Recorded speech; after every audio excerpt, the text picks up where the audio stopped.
Man, then my bae gon' send me a voice message on WhatsApp. Like, shout out to my bae. My bae gonna hit me up. I'm like, yo, like I'm trying to do this live stream, man. The music is low. All right, let me know now. Let me know if it's good now, cause once I get started, I want to make sure I'm good.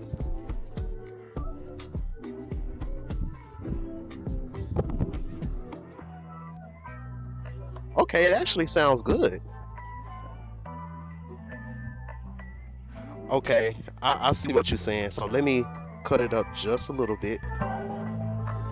Okay, because I don't want the music to outdo my vocals. Okay, all right. So this is the last check. It's the last check. Let me know. Let me know. Let me know.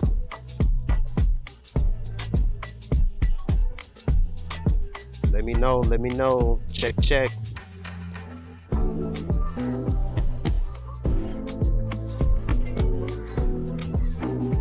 Yeah, that should be okay. That should be all right. So I'm gonna just keep looking in the chat. So y'all keep me posted on how my audio is doing and stuff.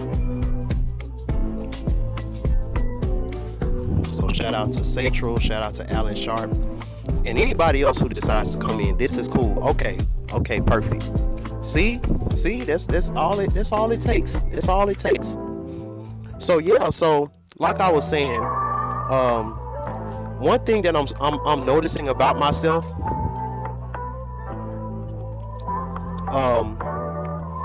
some of my most powerful and underrated spiritual messages, I get those while I'm working.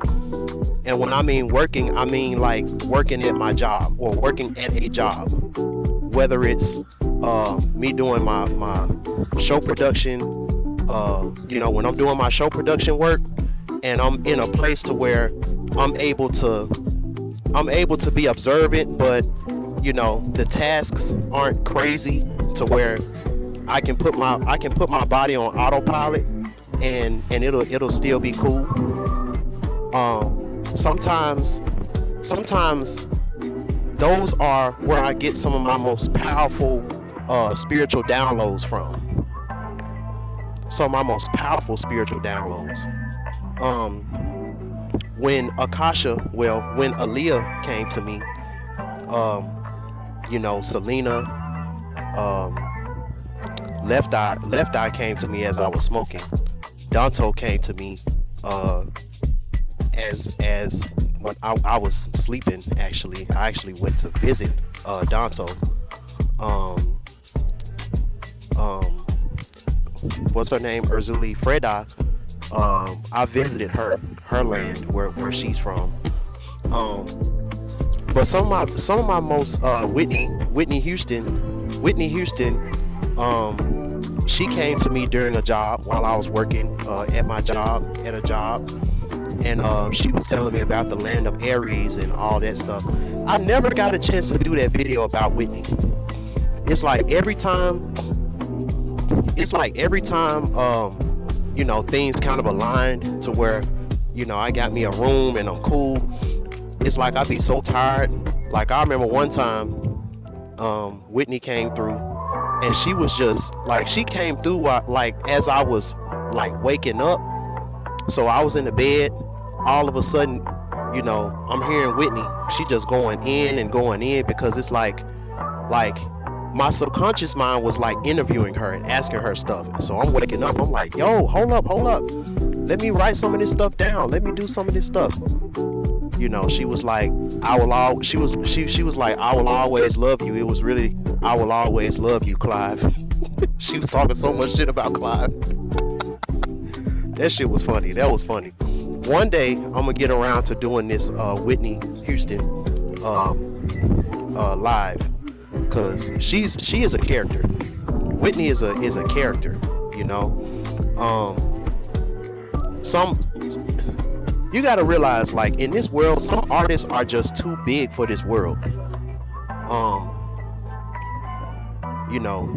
Some people are too big for this world. but that's beside the point. That's beside the point. So what I want to talk about today, so while I was on this gig, I got these downloads from the fairy kingdom because as I was working, I was doing this gig where I was working at this hotel convention or whatever, and for a while I was the only black guy there. I was working with this all white, mostly white people, Latinos, but I was like the only black guy working there or whatever. And it's getting to a point to where when I've spent so much time like in that spiritual hermit mode, and then I gotta go out and be social, it's weird because it's slowly getting to a point to where I'm able to hear things and see things in my mind's eye that normal people don't see. So I have to watch what I say outward. If my home training didn't teach me nothing else, it always taught me about even if you know something right, if you aren't being asked, don't volunteer information and stuff like that.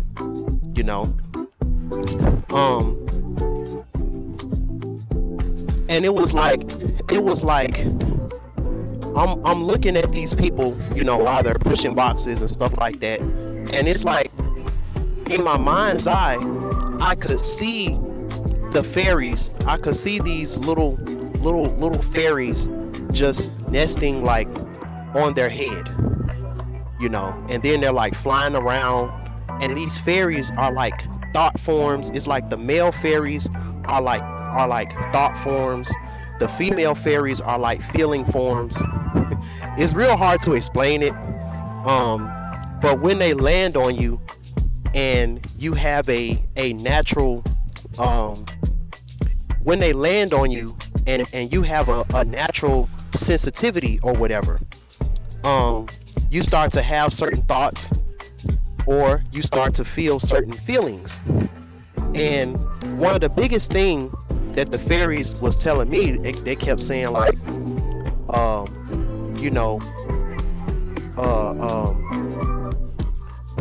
don't, what they say, they was like, I don't want you to hate us for what happened with white people.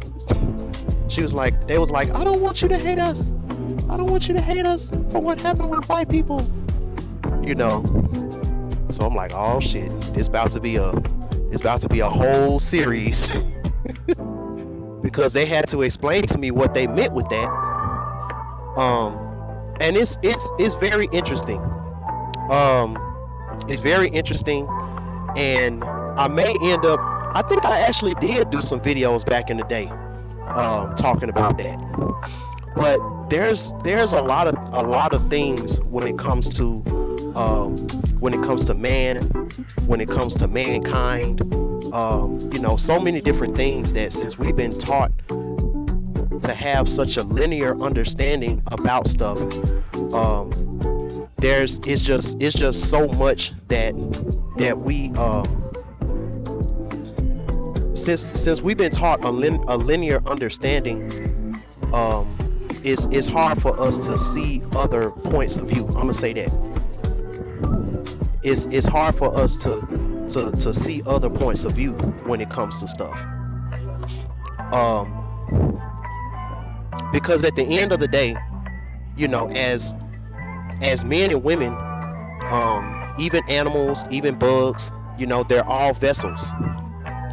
And even though we have a conscious mind, that doesn't mean that our mind, oh yeah, they're closed.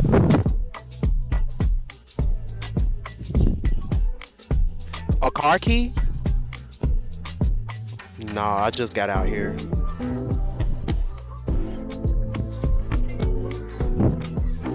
But yeah, Yeah, it was somebody outside looking for their keys. But yeah, so what I was saying.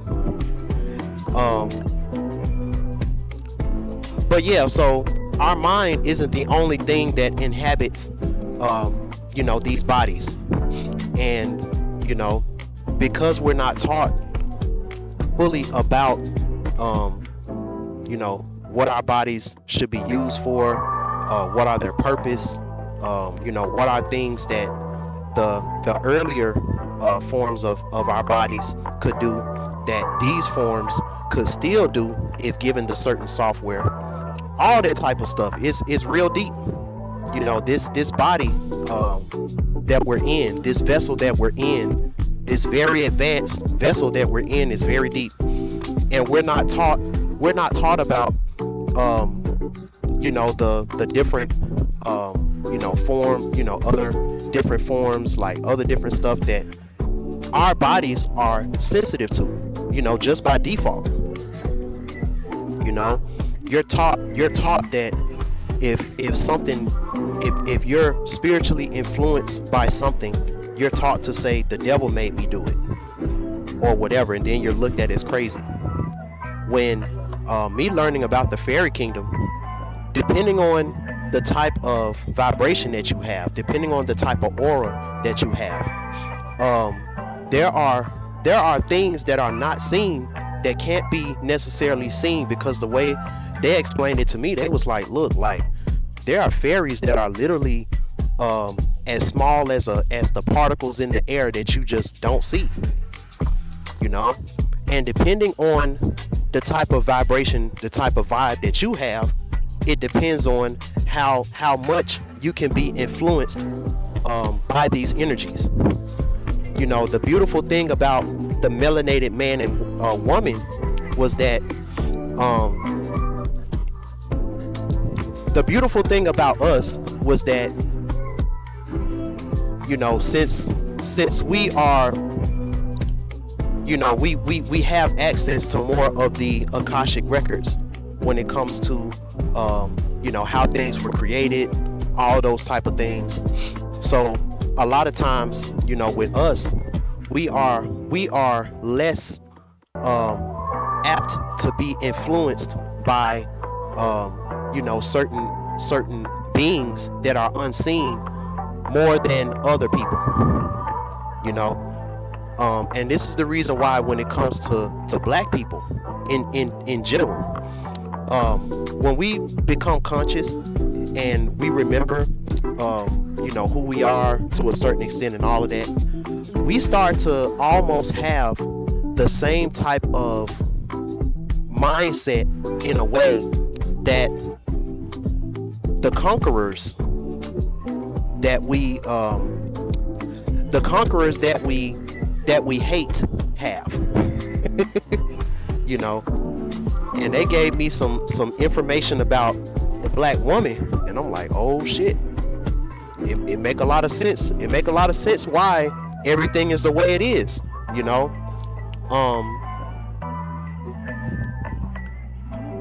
We were I'm gonna tell y'all some of it. The main thing that they were saying was that this as we know it, it wasn't meant to be here as long as it was. It wasn't meant to be here as long as it was, but there was a situation that went down to where we created. It's like we created this world. It was like a testing type of thing. So we did create a whole lot. We pretty much created everything that can be created here, and then we decided to have a period where we could kind of come here in a form where the memories, and it's kind of like when you beat the game and then you come back and play hero mode. So a lot of us, who were quote unquote emperors, empresses, like people who really created a lot of stuff, we decided to come back, and this was supposed to be a time for us to have fun. have fun in our creation. The baby issues, they were sent here to, test out different things, see what works, see what doesn't, and then we were supposed to report back. And there's like some type of mainframe that we're supposed to report back to, and then I guess the mainframe is source.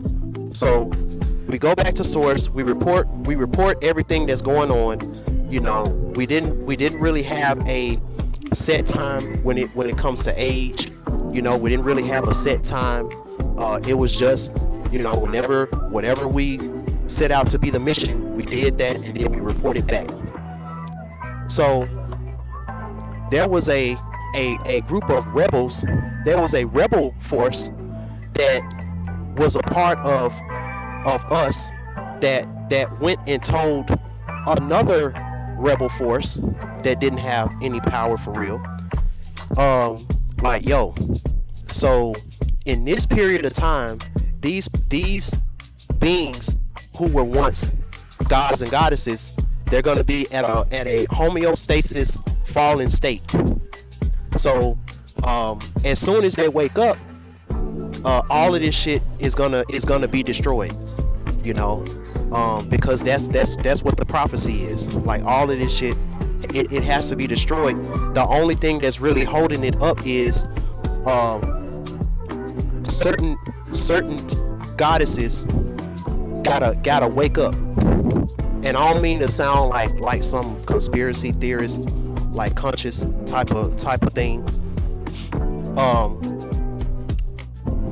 But that's really what it's about.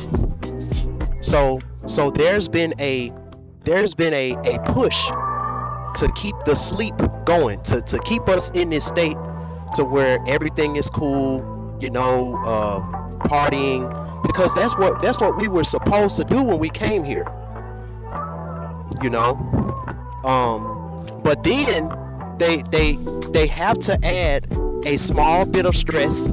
They got to add a small bit of because they want to harness what made us who we were, and when it comes to us, we work the best out of stress. Hey, they're closed. Yeah. Or they're not taking any more orders. That's what they told me. You're welcome. So check this out. And Brother Panic, he used to talk about this all the time, where he was like, we never really stopped running things here. It's just that we've been brainwashed to feel like we have, because of the state that we chose to come here in. So it's not really our fault. What I'm saying is, we were taught that we were slaves. We were taught that we were nothing, all of this stuff. 3/5 of a man. That is true.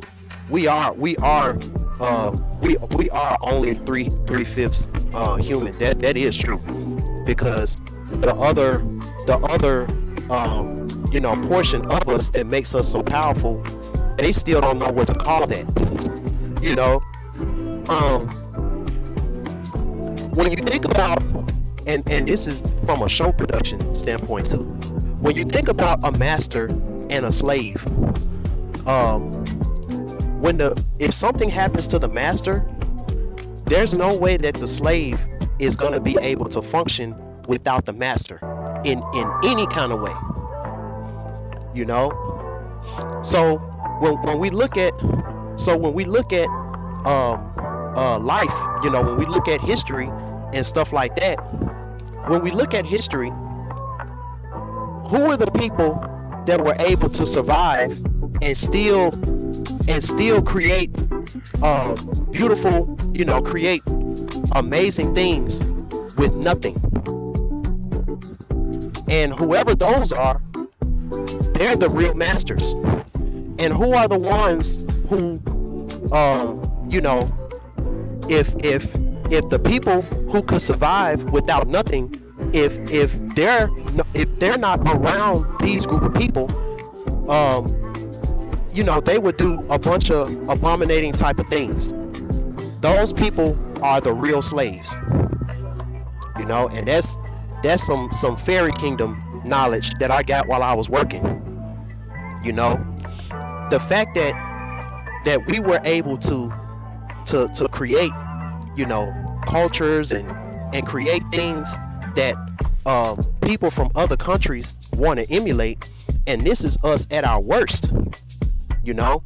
That shows you right there who are the real masters and who are the slaves, you know.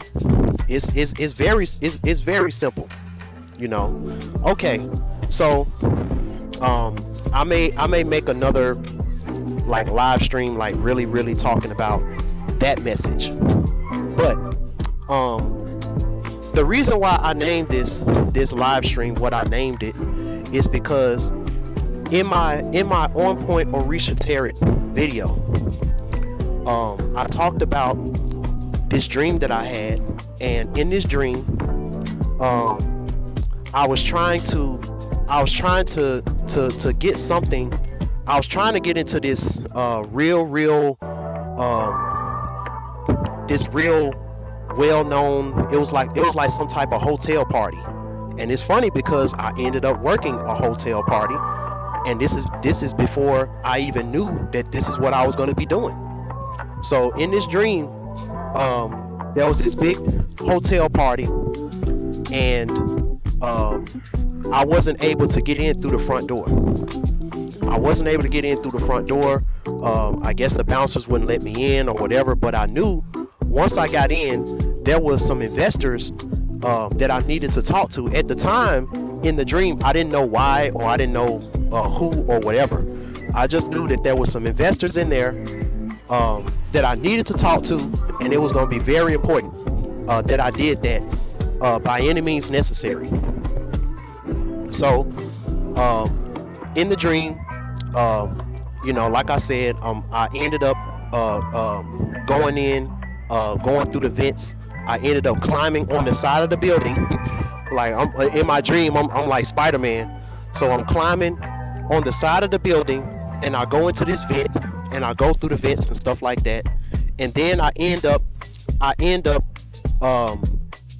going out the vent into this little laundry chute.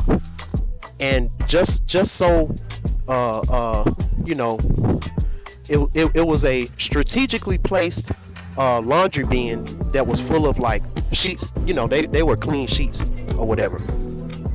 And then there was these two maids, and they was fine too. One light skin, one dark skin. And then they assisted me out. They had my changeable clothes. They had all of my equipment and all my stuff that I needed and all of that.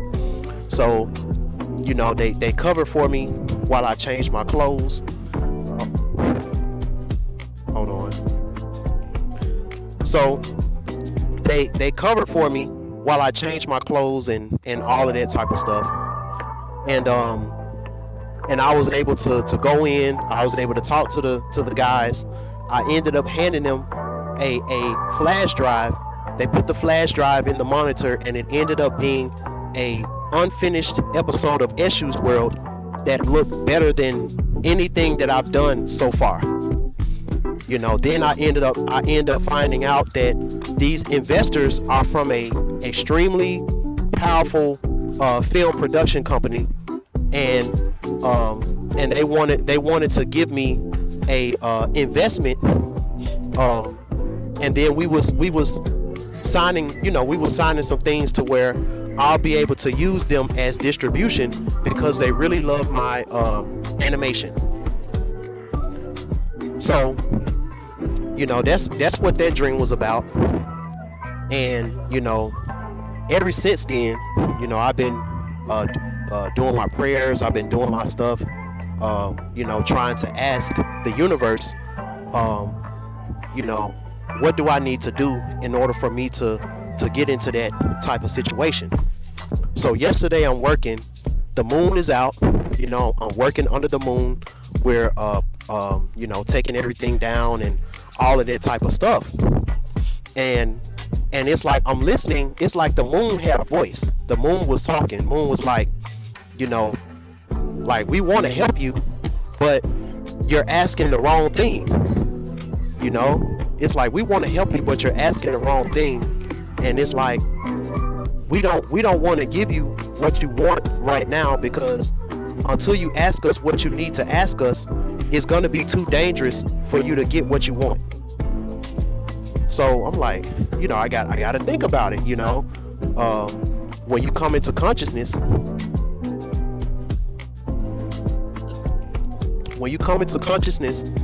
and you say that you are something, you know, you go from a thing to where you go from asking to commanding. You know, you go from asking what you want to commanding certain entities or certain whatever, you know, commanding what you need or whatever. So that's how they was, you know, that's how you know, spirit was talking to me. So I'm like, you know, so what you mean? Like, when you say that, like, what you mean I'm not asking the right thing? And so then, you know, all of this happened while I was working. So I'm working. So I'm like, what you mean I'm not asking you the right thing? Like, what's up? Like show me something. So they end up, so they in my mind's eye, they end up rewinding back the dream that I was that I told y'all about, and they zoomed in on the two girls who were the maids, and they was like, you kind of glossed over the whole thing about those two maids, but you don't understand, at the end of the day, these two maids were literally the most important part of your whole operation. And I'm like, wait, because see, the thing about it is, it's like, you know, and I think when we're talking about God and Jesus, I think when God be telling Jesus to do stuff for him, like, he'll kind of give him an overview, but he don't tell him every single thing that he got to do. So it's like when he get down to earth and he's like, okay, wait, I see how I'm gonna do it, but you know, this, you know, now that I'm doing it, there's a devil in the details that I didn't know nothing about. And you know, and this is where you gotta do your work. You know, this is where you have to do your work so you can fill in the devil in the details. You know, so the way they explained it to me, it was like, you know, without those two girls, and then they kind of showed me, it was like, okay, so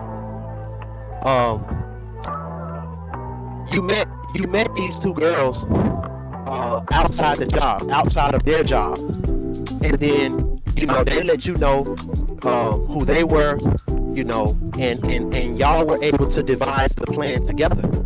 Without those two girls, you wouldn't have known about the vent system.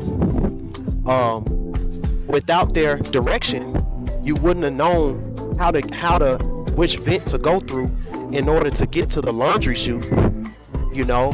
And then also they was like, you had to trust these girls extremely, you know, you really had to trust these girls, because you had to give them all of your stuff, because, you know, you wasn't able to go through those vents and stuff like that with all your stuff.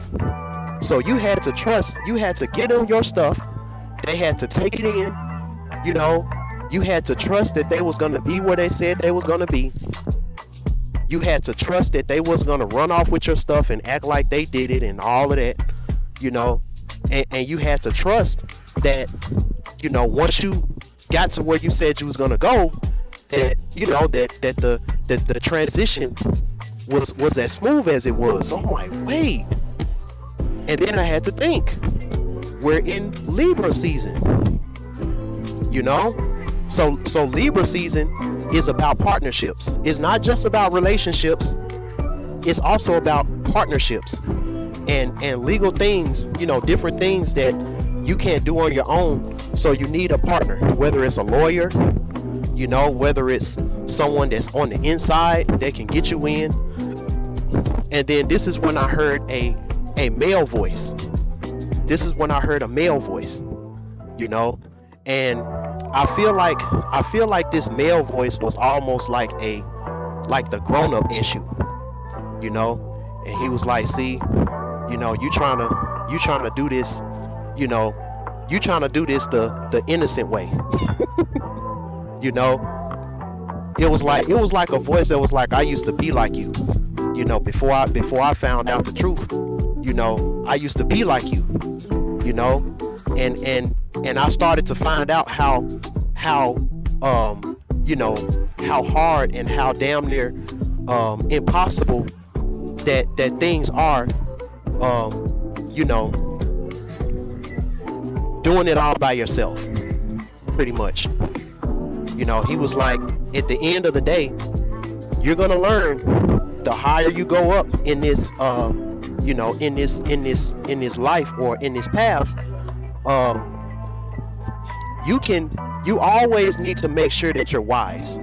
I'll never take that away. You always need to make sure that you're wise, but it's your wisdom alone is never going to get you where you need to go, especially if you're issue. You know, because, you know, in a world to where people look at the surface and they don't want to go deep. You know, they can't look deep inside, and they don't care about deep inside. So in this type of world, you know, issue always looks like someone who doesn't belong. You know, he always looked like someone who don't belong, someone that you shouldn't give a chance, all of that type of stuff. But, you know, I would say most times, Eshu is the most qualified out of everybody in the room. You know, he's the most qualified out of everyone in the room.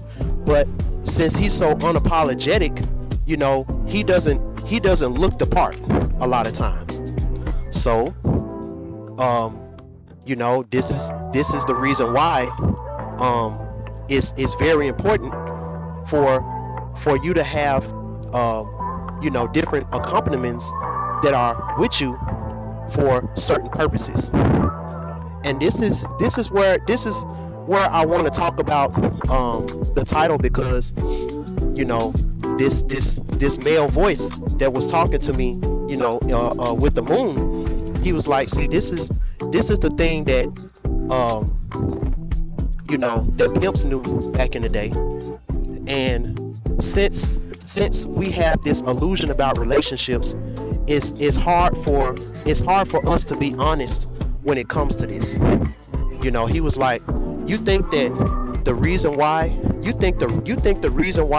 you know, back in the day, you know, black men had white hoes, you know, black pimps, you know, had white hoes and stuff like that. You know, this whole thing about light skin, like, do you really think that this was just about looks? You know, have you seen how the white girls looked, you know, back in the 60s and back in the, you know, back in the 60s and the 50s and stuff like that, you know, even in the 70s. Look how long, and Daylight, he talked about this too. He's like, man, look how long it took for white women to get ass. Do you really think, you know, do you really think that it was because of looks that these black pimps would have white hoes? No. The reason why black pimps always made sure they had some loyal white hoes on their stable was simply because that white girl, she was like a all access pass ticket. She was like a VIP ticket, and there would be certain places that he would be able to go to, you know, to be put in different positions that he just couldn't do it with a black girl, you know. And a lot of times, you know, the white girl, she knew that was the reason why, you know, she knew that was the reason why he was messing with her, you know. But at the end of the day, when you have an issue type of mindset, you understand that because you are who you are, and because since you know different things, and since you're a part of different things and stuff like that, you know that You know, sometimes it don't necessarily be you that get yourself in trouble. Sometimes it could be somebody that associate with you that can get into some trouble, and then your name is on it, and now you're you know, now they're looking for you. You know, so what that means is, when it came to us as men, you know, who were issues, because I can't really speak to no other type of man. We didn't have no one around us unless they served a purpose. You know, we had, and the thing about it is, we were disciplined and we were honest. You know, we had to be. we had to be disciplined, and we had to be honest to let that be known. You know, because at the end of the day, this is the most ancient form of credit. You know, before credit cards and all of that, this is like the most ancient form of credit. And when you're not honest, when you're using your quote unquote credit, you know, that can be as dangerous as using false information to buy stuff. It can be just that dangerous. You know, and when it comes to, and then this is another thing that he was saying too. He was like, there's only a small percentage. You know, there's only a small percentage of women that literally the only thing that they came here to do is to get married and have kids. You know, that's another lie that we've been told. There's only a small percentage where, you know, as a woman, that's all you came down here to do. Most women, when they come down here, you know, they have a purpose. You know, they have a purpose, and a lot of times you got to be put in almost a chaotic, because you got to look at this in a spiritual way. Sometimes you got to get put in very chaotic situations, survival instinct type of situations, to where your purpose can just jump out at you. You know, so, you know, this is the reason why when the baby issue, when he has the baby Oshun, and they're going on, you know, they're going into the forest and stuff like that, even though the baby Oshun, she's like a ball of sunshine. You know, there's never a dull moment being with her. You know, she is very beautiful. You know, she always has food. She could always get food. You know, all that type of stuff. You know, the baby issue can never forget the one simple fact that at the end of the day, one of the main reasons why he's taking her into the forest, so that he can protect her while she's finding her purpose. You know, it's a beautiful thing. You know, I'm already on a mission to do something. You know, and then I meet this very promising, you know, very beautiful woman or whatever, and she, you know, let's just say I got a business and she agrees to be a model for me, for my business. You know, so you know, so she ends up being my model, and you know, I'm able to network and get other models and, you know, do things like that, because she's you know, a beautiful model. But then while we're on this journey doing this, you know, she might end up finding out like, yo, you know, I wanna be a real estate agent or something. You know, so me being who I am, you know, I gotta understand, like, okay, if this is what you want to do, you know, my path, it doesn't go that way. So, you know, if this is what you want to do, then I gotta set you free. You know, and at the end of the day, I should have been investing in myself on the back end to where it don't hurt for me to let her go.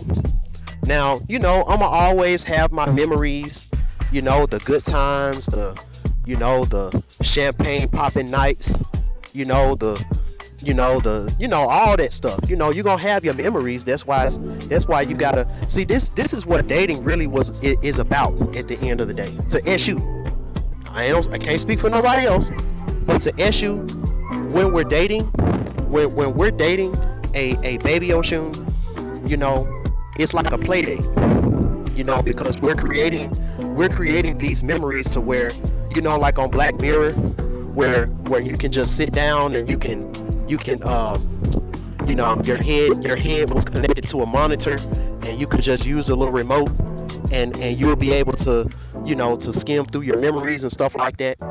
So as issues, the reason why we did real extravagant things with our baby Oshun, because we knew at the end of the day, anything can happen to where she's gonna end up waking up and she's gonna end up finding her purpose. And we always have to be prepared to let her go. Once she says like, okay, this is what I want to do. What's up, Nisi Law? All right, babe. This is what I want to do with my life. We've had some great memories together. And as a man, you got to be honest. You have to be honest. This is why Venus don't like being in Virgo. But at the end of the day, Venus needs Virgo, because Venus wants to stay in La La Land and wants to be in the clouds. Virgo, they're they can't do that. We always got to keep our nose to the ground. We gotta always be able to to case the scene and watch out for things and stuff like that. So while you got somebody that's representing Venus and they just want to be in La La Land, and then Virgo is about the devil in the details. He said, hey, it's like Nisi Law. What? Oh, what's up, love? Hope you're doing all right. Appreciate you for stopping by. But yeah, so as issues, this is how we stay light. This is how we stay light. Knowing this simple fact. Now, we live in a world now, and this is what I was getting from the Fairy Kingdom. They was like, the way white girls were in the 50s and stuff like that. That's what black men needed back then. And in the time that we're in now,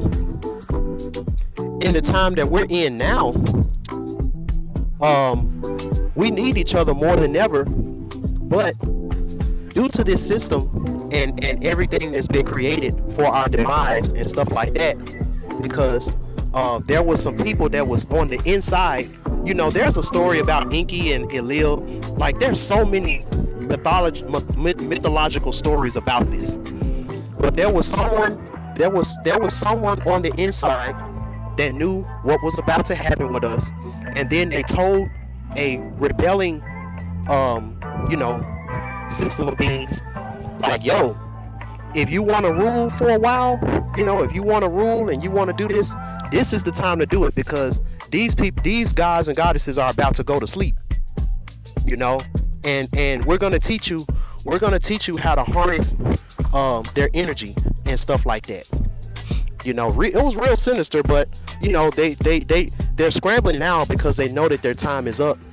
So they trying to to do their last little bit of tricks, but there's some goddesses that represent Kali. Once they wake up, it's a wrap. This is why it's so important to keep the black men emasculated. it's very important to keep the black men emasculated, because the black man never forgot. The black man never forgot how to turn that switch on, and off. It's like the women, they represent the raw power, and then the men, we represent a power plant. We represent the power plant. You know, the women are the power. You know, they're the outlet. As men, we plug into them, and then we get empowered, and then we can take that power, and we can do some constructive things with that power. And love is what what's the word? Love is what completes the connection. That's what it is. So love is what completes the connection, you know. But see, the Virgo part, you know, making sure that there's no water that can mess, you know, that can short the socket, make sure there's no dirt on the plug, like all that type of stuff, you know. So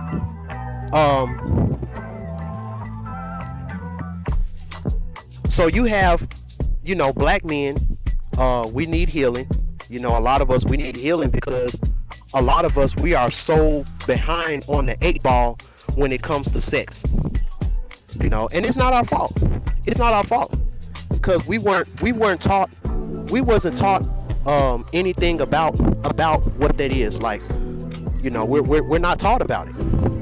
You know, how many black men, you know, grew up reading the you know, not, I ain't even just talking about the freaking Kama Sutra.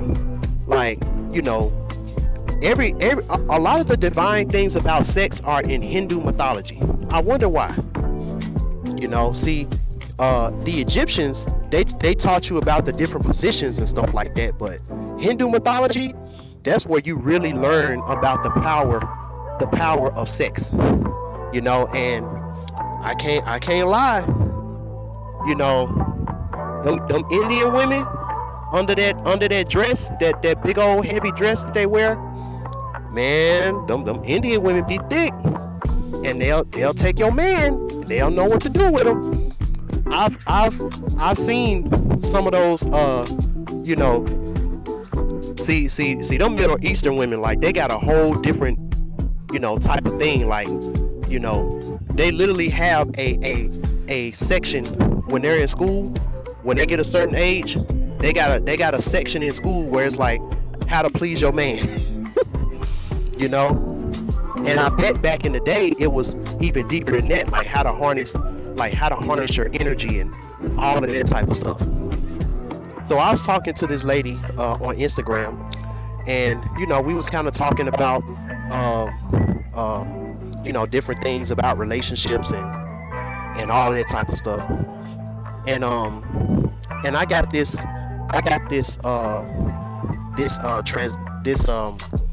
transmission from the Baby Ocean, and she was like, you know, it's like a step-by-step level type of process as a man that you have to go through, where you can truly learn how to be Shiva. You know, it's a step-by-step process. You know, and this is how the Baby Ocean described it. She was like, your introduction to this is when you get your first kiss. You know, that's your introduction into it. When you get your first kiss from that person that, you know, you don't know why you feel the way you do. They don't know why they feel the way they do. Y'all just got this magnetic attraction to each other, and it's like you just don't understand. Like, I don't understand why I'm just so attracted to you and all of that type of stuff. And I'm talking about a natural. I'm not talking about someone that got, you know, abused and introduced to different things too early in their life. I'm talking about in a perfect world where you got two babies that grow up and they end up doing this. I appreciate that, Nisi. So the way she explained it, she was like, this is the first level. When y'all are, and she kind of did it in slow motion about a first kiss. When a first kiss happens, and it's in slow motion, it's like, while y'all are getting close to each other, and y'all are looking each other in the eyes, and y'all get close, it's like everything just blurs up. It's like the closer y'all get to each other, the more everything turns into a blur. The more everything turns into a blur, and then it's like when y'all finally are body to body, it's like no one else is around. It's like nothing else matters. Like no one else is around. It's like it's like if you could see your peripheral, while this is going on, like your peripheral is just black. Like you could be in a crowded playground, while this is happening. And for that little split second, everything around you and everything around her is like it never existed. That's the first step.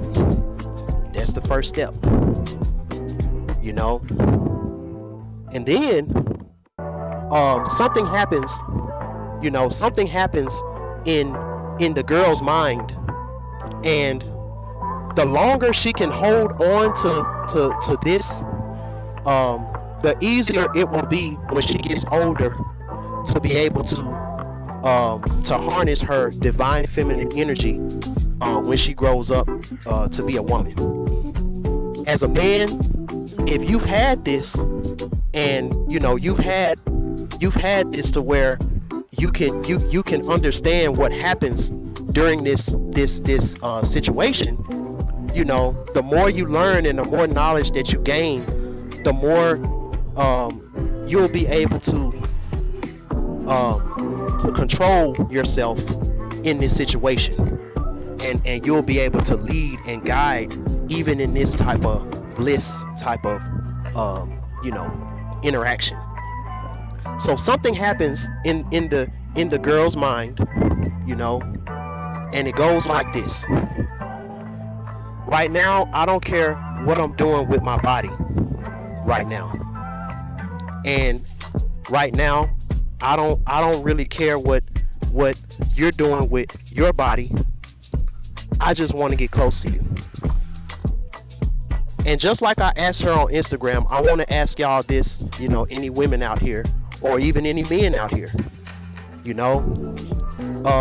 can you remember a time to where you felt that there was no expectations,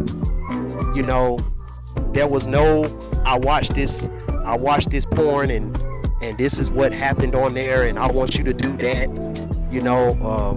I heard my mom and dad, do this in the room, and maybe that's what. No, I'm saying, all this stuff is happening in a split second. If you think too much, it's gone. Like if you think too much right now, you're already behind the 8 ball. And I'm so, it's like with the more people I interview and talk to and stuff like that, I feel more and more blessed that these little things I can say that I've had. Yeah. So how many of y'all had that feeling where, you're about to go in for a kiss, or let's go even farther along. Your first sexual experience.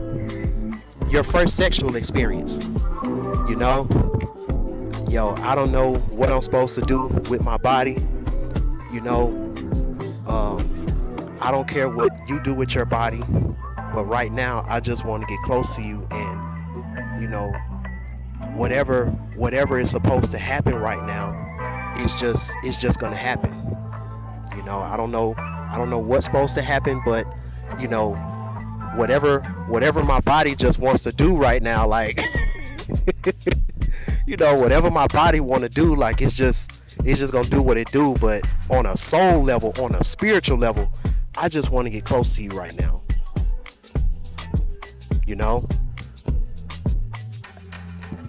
How many of y'all had that? Because if you haven't had that at a reasonable age, if you haven't had that, you're already behind the 8 ball. Because once you get good and grown, it should get to a point to where woman is like, okay, I wanna go here, or I wanna, or the woman, she's like, I still don't care what I'm doing with my body, because you know what to do. So it gets to the point where the woman is like, I don't care what I do with my body, because I know that you know what to do with my body. So let's just get close. That's how grown-ups are supposed to have sex. And then as the man, in your mind, you know what positions to do to unlock her, certain energies, what positions to do, like what places to touch, like so in your mind you're on a mission. In your mind you're on a mission. Is no longer just about pleasure. And I know the knowledge in order for me to do what I need to do within this moment. And at the end of the day, this is how you last long. This is how you last long. Because you're on a mission. And so and this is just the lowest level of communication that we're behind the 8 ball. So if the lowest level of communication is behind the 8 ball, and we got all this stuff that we're going through, then how do you expect for anything higher to even, how do you expect for anything higher to be out of these relationships? That's the reason why this is some soulless beings. They got an eye on us, but they're not really tripping about what we're doing, having sex, being overly sexual and all of that stuff. They're not really, because we ain't making love. What I just gave y'all was the recipe of making love. We ain't making love no more. So if we're not making love no more, we're not making love children no more. We're not making babies no more. Babies that can add harmony into the world. Babies who can add peace and love and and all of that stuff into the world. So with that being said, you have a lot of people right now who are being extremely dishonest. You got people right now who are being extremely dishonest in these relationships. And we're in a time right now to where things are coming out. Things are coming out in the open right now. Because in the period of illusion, people were able to get over on people and stuff like that. But see, now things are getting closer to Scorpio season, where things are starting to get exposed and stuff like that. And so right now, what you see in the media, what you see getting exposed right now are relationships or partnerships, relationships that were really partnerships all along, or partnerships, you thought you was in a partnership, but it was really a it was really a association, a loose association. And once the other party ran out of resources for the other party to use them, now everything is coming out. You know? See, there's a reason why, and Sinful the P, he talk about this all the time. What's up, Wolverine? There's a reason why, at the end of the day, that you didn't see a lot of pimps going under. You know, like fuck what the movies talk about. You know, fuck what propaganda talk about. But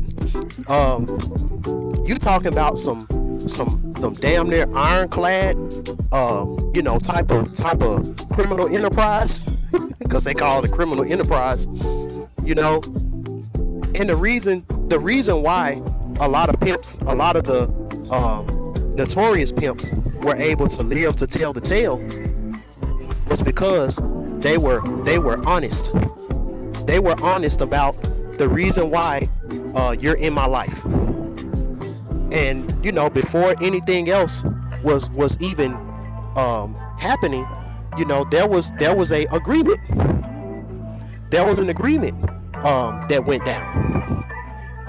And you know, that money was the main thing. You know, like everything was contingent on that money. So if you said that you was gonna bring in a certain amount, if you said that you was gonna bring in a certain amount of money, and I make sure that you got the resources and everything to do so,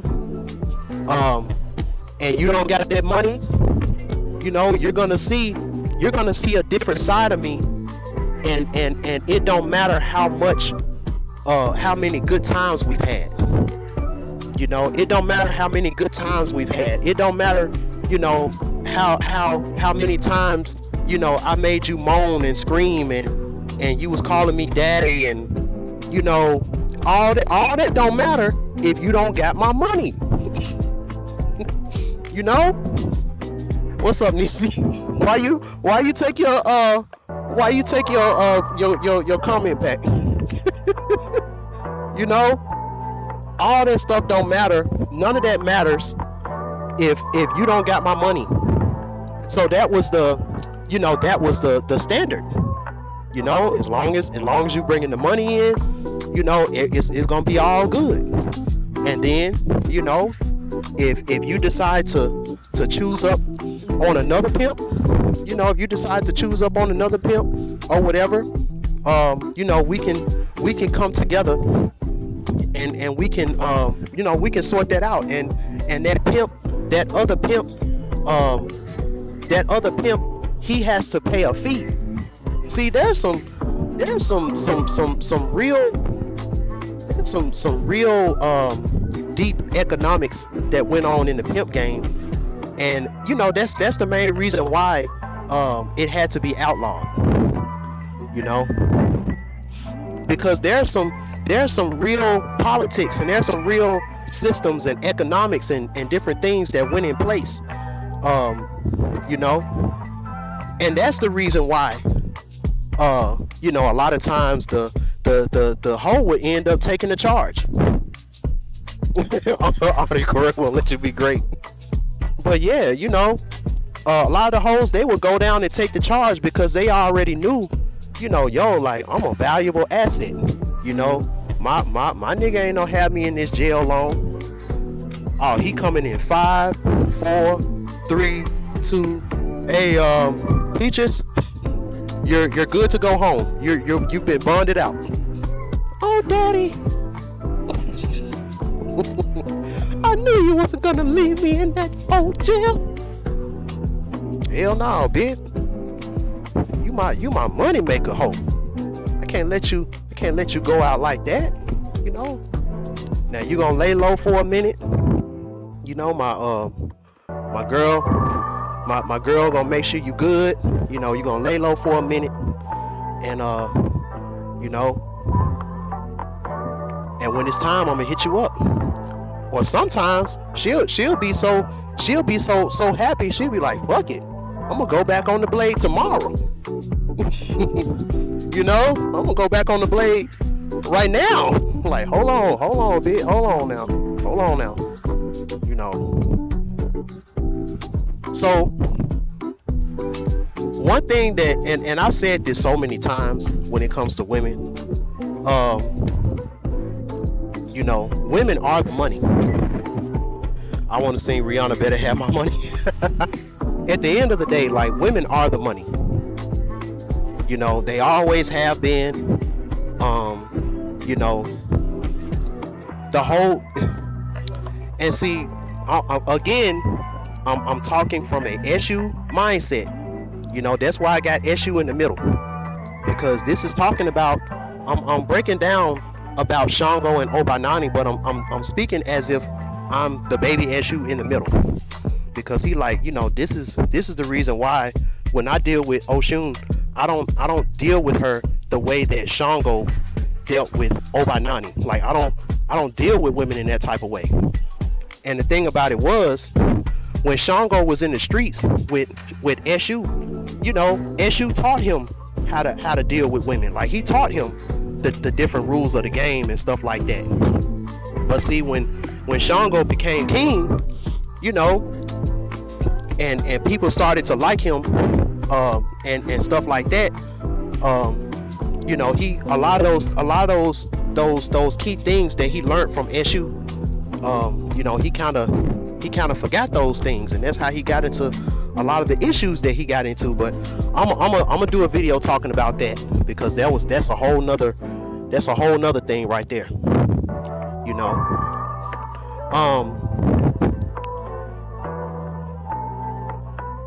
especially when we're talking about, you know, women who represent different goddesses, they're literally their purpose here is to be of service.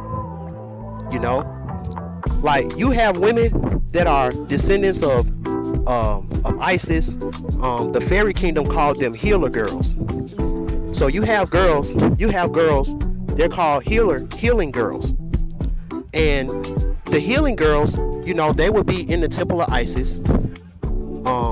A lot of men would go there, and they got different things, they got different issues, you know, emotional issues. You know, they might have a heavy heart, you know, they might have some things that they're going through, and he's able to go to the temple and get him a healing girl, and the healing girl is able to, you know, whether it's sexually, or whether it's through a massage, or whether it's through a, you know, her giving him a spiritual bath, however it goes, she's able to naturally transmute the negative energy from him and transmute it into something powerful, and then inject it back into him, you know.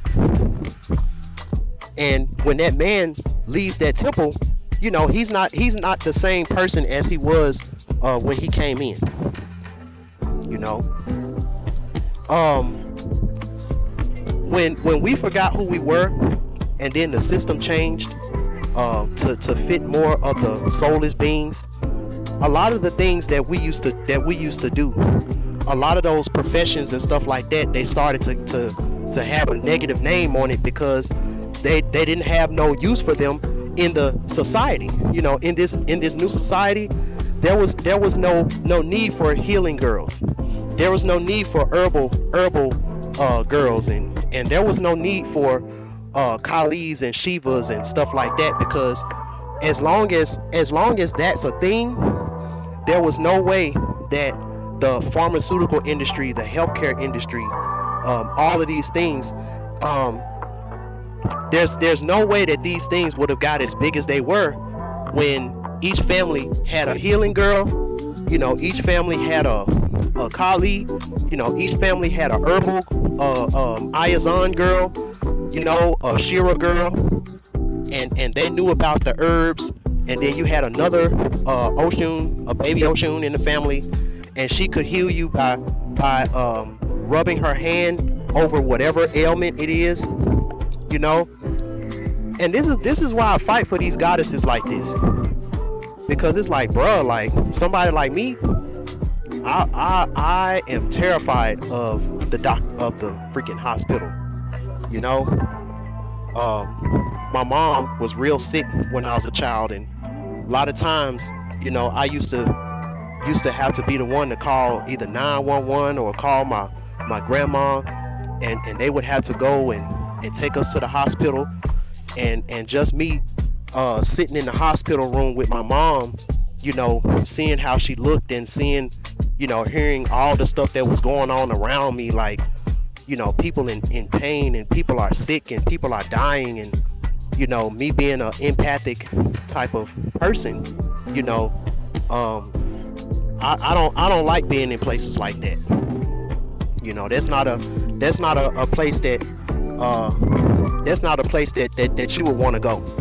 So I need baby Oshuns around me. You know, I was in a situation to where you know, somebody close to me was really going through some real, you know, life-threatening type of depression, and I had to end up taking on some of that in order for him to you know, to make it through.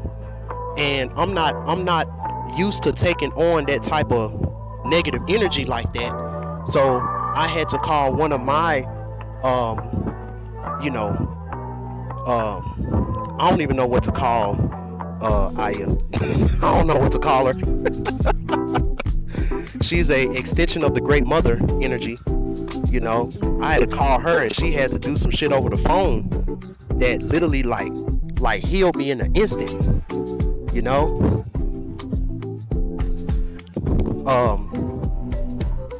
you know, for people like me, for people that's on this journey, like, we have to have you know, I call them dragon ladies. Like, we gotta have different types of dragon ladies around us.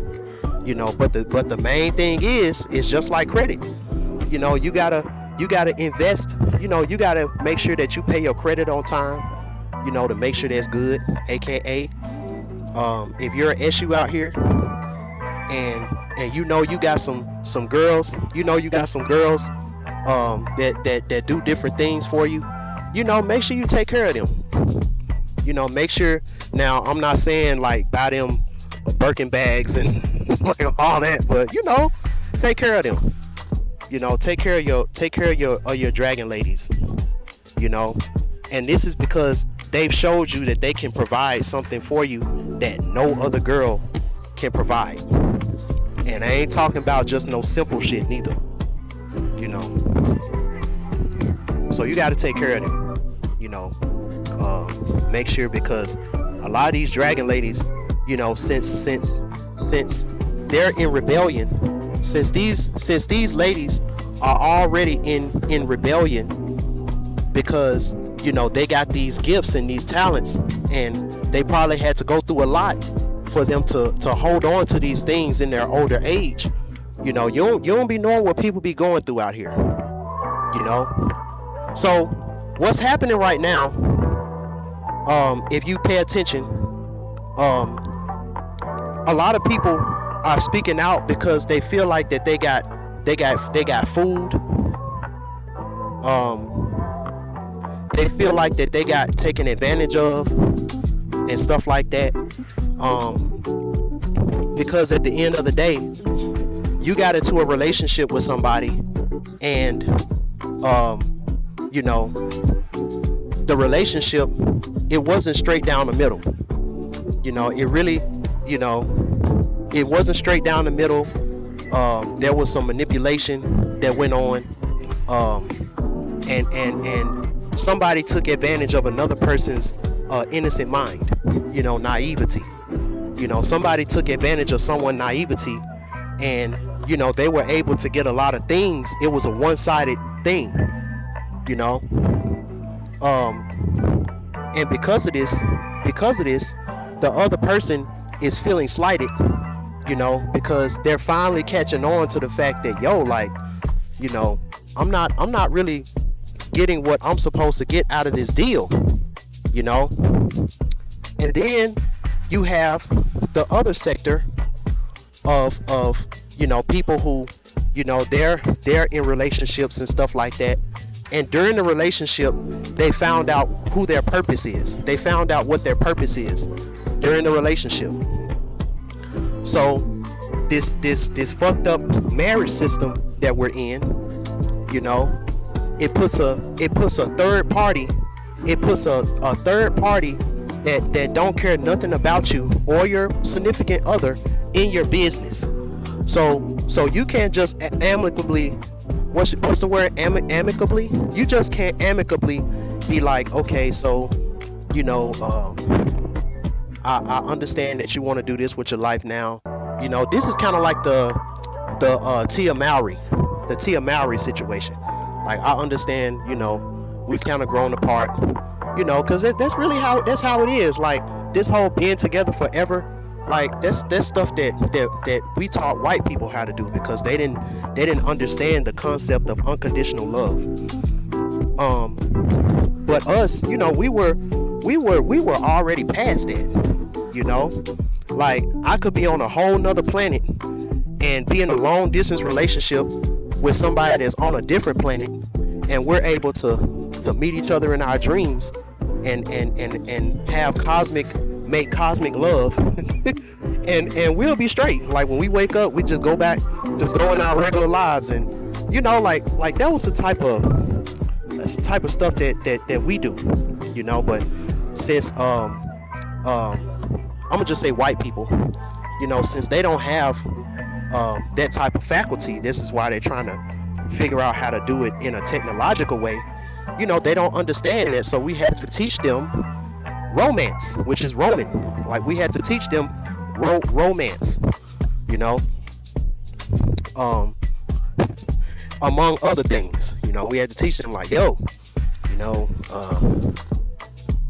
you're not supposed to be doing this with this person at this age that's your family member. Like, all right, so I'm gonna get off of that. I'm gonna get off of that, you know. So when we think about the relationship between, and this is the reason why I say a lot of times the Obba and Shango relationship, even though it's done in good intentions, a lot of times this relationship, it doesn't work, and it's especially not going to work in these times unless these are solar beings. This is the reason why. So the way it goes, the way the Pataki goes, you know, Shango, he was a you know, he's Obatala's adopted son.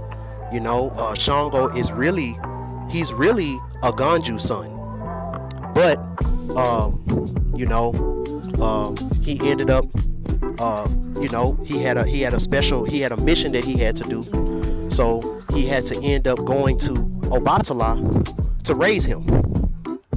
You know, now the Patakis that I read about this, it states that Shango always had a relationship with his real father, which means that a lot of things he inherited from his real father, that Obatala had to teach Shango how to control these things.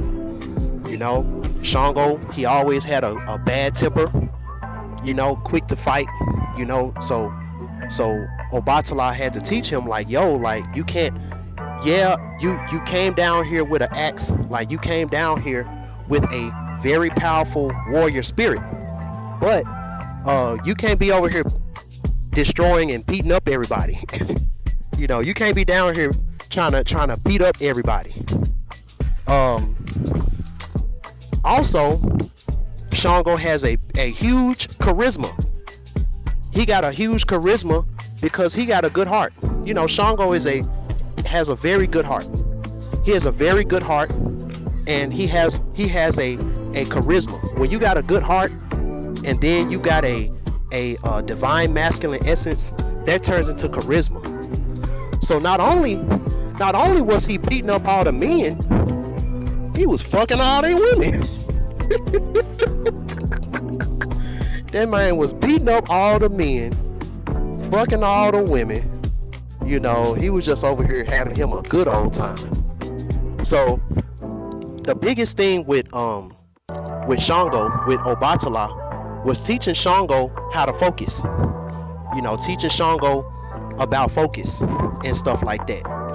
You know, now the biggest thing that Shango had going for him was that Obatala is also the father.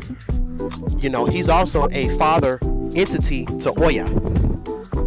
You know, Oya was his biggest. Oya has done a lot of things to disappoint Obatala, but Oya has done a lot of things to make up for it. You know, Oya is Obatala's most respected daughter.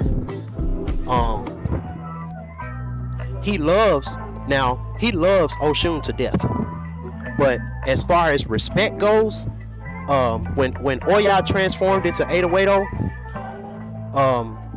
that was like the most powerful thing. Like, that was the most respectable thing that Oya did. You know, showed her father that, yo, like, even someone like me who been through a lot of things, you know, who done a lot of things to you know, to disappoint my family, to disappoint you, you know, even someone like me who everybody has given up on, who everybody has given me such a bad name, even someone like me can transform into something beautiful, you know.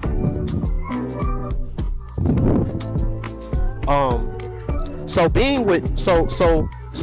Obatala having a track record like that with a girl, you know, he knew exactly what he needed to do. And then, you know, he had Ogun. You know, Ogun, you know, he built Ogun and turned him into what he ended up being. So, you know, so Obatala, other than Aganju, Obatala was well equipped. He was well equipped to handle anything that Shango could throw at him. You know, he was able to handle anything that Shango could throw at him. You know, and so Shango knew, like, okay, in order, you know, you can't keep wasting your ashe with fighting and fucking. You know, you can't keep wasting your ashe, and you'll never be able to understand your true purpose, so that you can be a king, because, you know, you were meant to be a king, you know. But there's levels to it. So you know, the beautiful thing about Shango, he always listened to Obatala every word, and he never wanted to disappoint Obatala, you know. So you know, Obatala, he ended up bringing instead of letting him be in the forest, you know, he started to feel like the baby Eshu, he started to feel like the baby Eshu may have been a negative influence for Shango, for the baby Shango. He felt like the baby Eshu was a bad influence, but what he didn't realize was baby Eshu was giving him a lot of game that if he could have just stayed with the baby Eshu a little longer, maybe that game would have helped him not make the mistakes that he made, because a lot of his mistakes had to do with women, you know. And Shango, he couldn't understand why the baby Eshu was able to be with these baby goddesses, and they were so beautiful and they had such great times, but then when it was time for them to go their separate ways, he was like, okay, I'll see you later, I'm finna go too. And he's like, yo, like, you don't feel nothing, like like you don't strike me as a cold-hearted person, like you don't feel bad that she just did that to you. And baby Eshu was like, no, because it's another Ocho over there, and we finna go do stuff. You know, like the baby Eshu, like we're born with a abundance mindset. You know, this is the reason why you have little baby boys, that's always playing in the hood. And if you tell them like, yo, do you know that you're in the hood? They're like, I don't care. Like we have to be born with an abundance mindset, because a lot of us baby as shoes are born in very poor families. I say this all the time. It's fucked up. I come from a family where I should be wealthy. The Freemans are very wealthy. The Peets are very wealthy. But my part of the family was cut off from that. So I had to grow up, we grew up poor. My mom, her family grew up poor. My dad family grew up poor. And we just had to learn how to make something out of nothing.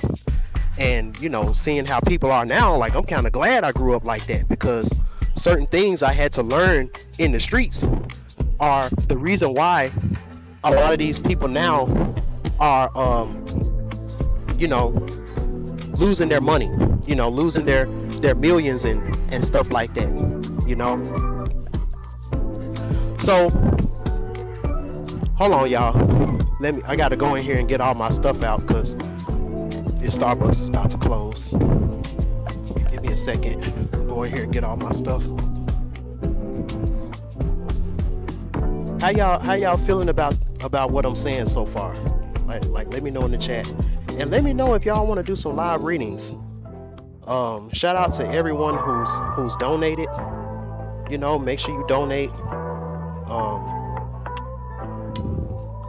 Still over here trying to make it,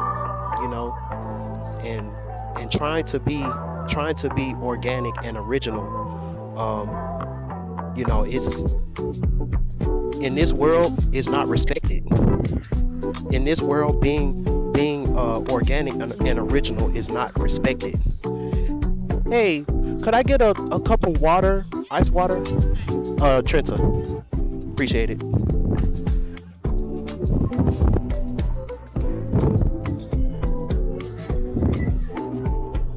Let me see. It's the understanding that you can't oppose another person. I love it here so far. Hey, I appreciate that. Hey, if you would like to get a reading, or you want to check out my services or anything like that, make sure that you go to, let me put it in the chat, www.eandclaptv.com. That's it. So if you would like to get a reading, if you want to check out any of my services or anything like that, you can go to my website. It's www.bandclaptv.com. Click on the services tab, so that way you'll be able to see all of my services and stuff like that. And then you can also scroll down and you'll see my animated series that I'm working on called Issues World. And I'm trying to get funding for that. I got some really, really big plans for Issues World. I'm already being told in my dreams that I need to keep at it, because you really don't know who's watching out here. But also, remember who you are, and never go into a situation in a space of desperation. You always want the other party to be desperate for you, not you being desperate for the other party, no matter what type of resources and things like that you feel like the other party would have that would help you out tremendously. These are some of the things that you learn from Issues and Oyas. Some of the best game that I've ever learned when it comes to business and stuff like that were from people in the streets, not people who went to college, not people who went to college for economics and stuff like that. Because it's like most of those people, I hate to say it, but they kind of got this, they kind of got this thing where they kind of turn their nose up at people who resemble Eshu. Sometimes I'll be wondering, like, why is Eshu hated so much? Like, why nobody don't like him? But then I have to, then I'm reminded of why Eshu comes here. Eshu comes here Eshu comes here so that he can show the world how fucked up things really are. Like, he's the one that if everything is perfect and everything is the way that it claims that it's supposed to be, then Eshu should have a good life. But if the world is fucked up and things aren't down the middle the way it's supposed to be, then Eshu is going to have a hard life. And I don't know a lot of Eshus that haven't had a hard life, because this world is fucked up. It really is. Okay, so I got all my stuff. So where did I leave off? Okay, so Obatala, he's seen two people that needed to be together in order for a new paradigm shift to take place.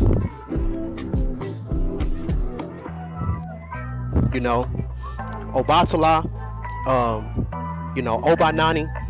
Obanani was Obatala's biggest proteges.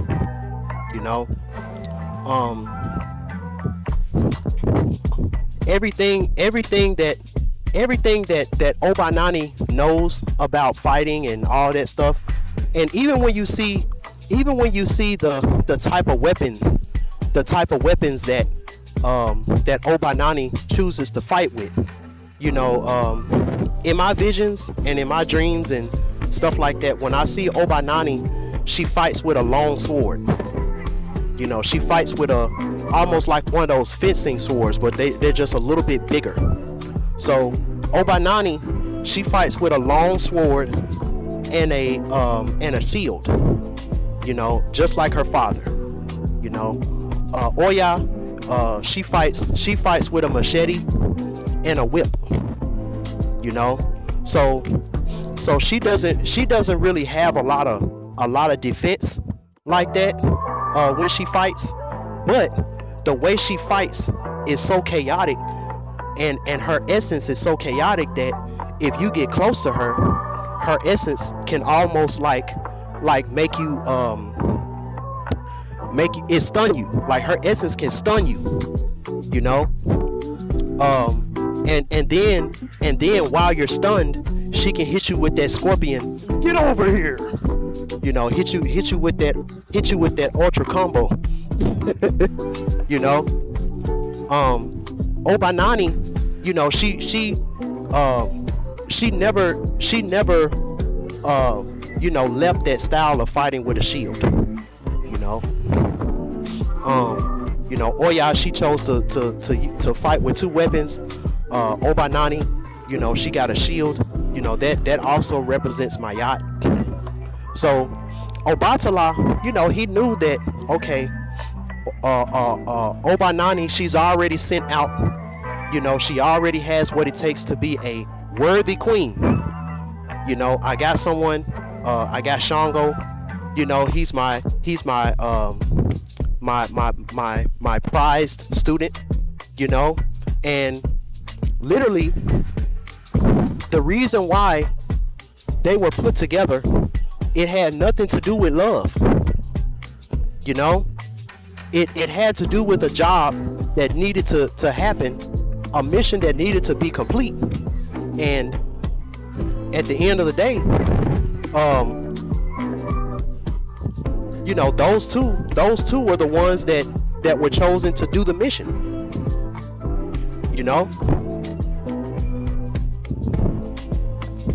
So So this is why it says in the Pataki that Shango grew to love Obanani. You know?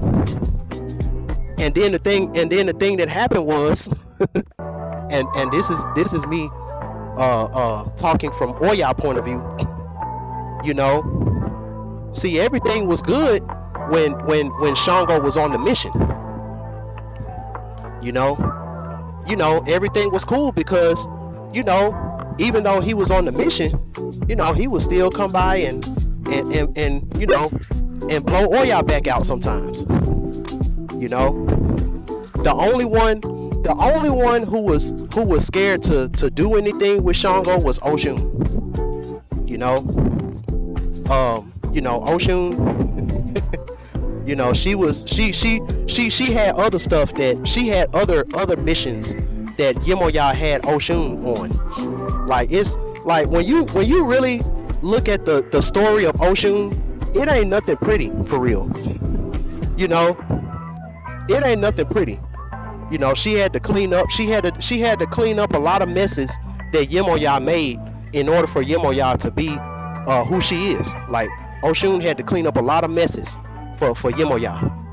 You know, so you know, Oshun, she was the only one who didn't do anything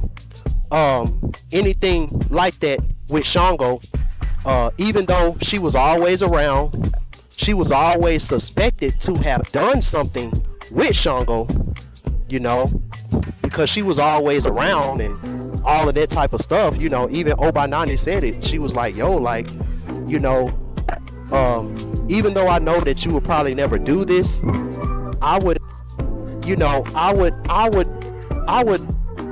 mind if you were the concubine out of anybody else in the kingdom. You know, I wouldn't mind if you were the concubine. You know, like that was just the type of close relationship that Obanani and Oshun had. But you know, Oshun, you know, she wasn't really looking at Shango like that. You know, she was looking at Ochosi. You know, she was trying to get with Ao, nigga.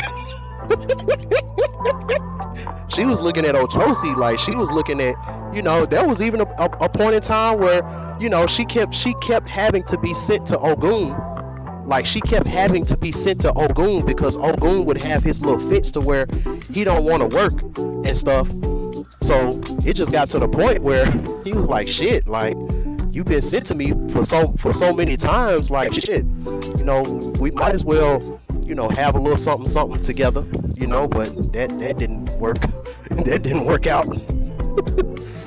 You know. See, Shango, he fell in love. You know, he fell in love because he fell in love with Obanani because she literally like there was nothing that Obanani did that made his radar go off. You know, sometimes, you know, you be dealing with skeezers. You know, you a man and you be dealing with skeezers all your life, and then you finally, you know, you end up with a chick and she ain't checking off no red flags. Like, hold up, like, yo, something ain't right. Like, something is not right. So it was like when he found out, you know, about Obanani insecurity and stuff like that. That's why it took him for a loop, because it was like, damn, like, number one, Obanani, she can hide her insecurities very well. You know, she hid that insecurity very, very well. Oya, you know, was the one that she confided in, and you know, that's how she got taken advantage of. You know, but you know, think about this as a man. You're like, damn, like, she doing everything right, like everything, you know, like, damn, you know. So he slowly started to fall in love. You know, he slowly started to fall in love. And see, you know, Oshun, she wasn't tripping because she didn't really she wasn't really trying to be with him like that, no way. So, you know, Oshun, she was cool playing the background. You know, she was like, all right, I'll just play the background, cause it's gonna be some tea right here. You know, Oshun, the reason why Oshun is the gossip queen, she's the gossip queen. No. Yemoya is the gossip queen because Oshun is always giving Yemoya the tea. You know, that's why Yemoya and Oya got to fighting, because Oshun already told Yemoya about Oya. So when Oya came to Yemoya, was like, yo, I need you to break up Shango and Obba Nani. You know, Yemoya was like, hell no. You know, Yemoya was like, hell no. Hey, so you know what's up, Nisi? Okay, somebody is hip. Somebody know what's up. So yeah, you know. So you know, Yemoya already knew what was up because Oshun gave her the tea. You know, you as a baby issue, somebody who don't really have a connection to the outside world. You know, sometimes it's good for you to have a baby Oshun that knows a lot of secrets and a lot of gossip. You know, it's good to have you a lovely T. Shout out to Lovely T. It's because she's a Leo. You know, she's a version of Oshun. So, you know, sometimes when I need to know about certain things in the media, I got certain baby Oshuns that I can go to, like Lovely T. And Lovely T, you know, she's gonna be honest. She's gonna be straight down the middle. You know, I don't 100% agree with everything Lovely T says. But you know, at the end of the day, I don't agree 100% with what nobody say. You know, because I got my own mind. But I know that anything coming from her is gonna be legit. You know, she's not gonna be out here trying to, you know, kiss nobody ass, and you know, that's the type of baby Oshuns that you need around you or whatever. So Shango, he fucked up. He fucked up in Oya eyes. He fucked up when he forgot the mission. You know, and he started to fall in love with Obba Nani. Y'all don't see when you think about Shango, you got to think about the men of the 90s. You know, you got to think about the men of the 90s where, you know, that nigga know all he wanted to do was just smash. You know, all he wanted to do was smash. All he wanted to do was just hit that. But this nigga over here, you know, he over here smashing you. He don't really know what he's doing for real, you know. But Shangos, they have a Shiva. They got a Shiva energy, even if they don't know how to use it, you know. So Shango, he over here, you know, he over here smashing you. To my baby, you're all I need. You know, I just want to be with you and only you. I want to marry you. I love you. Like, he's saying all of this stuff, and as a woman, you believe in it. You're like, oh my God, like he making me feel like this.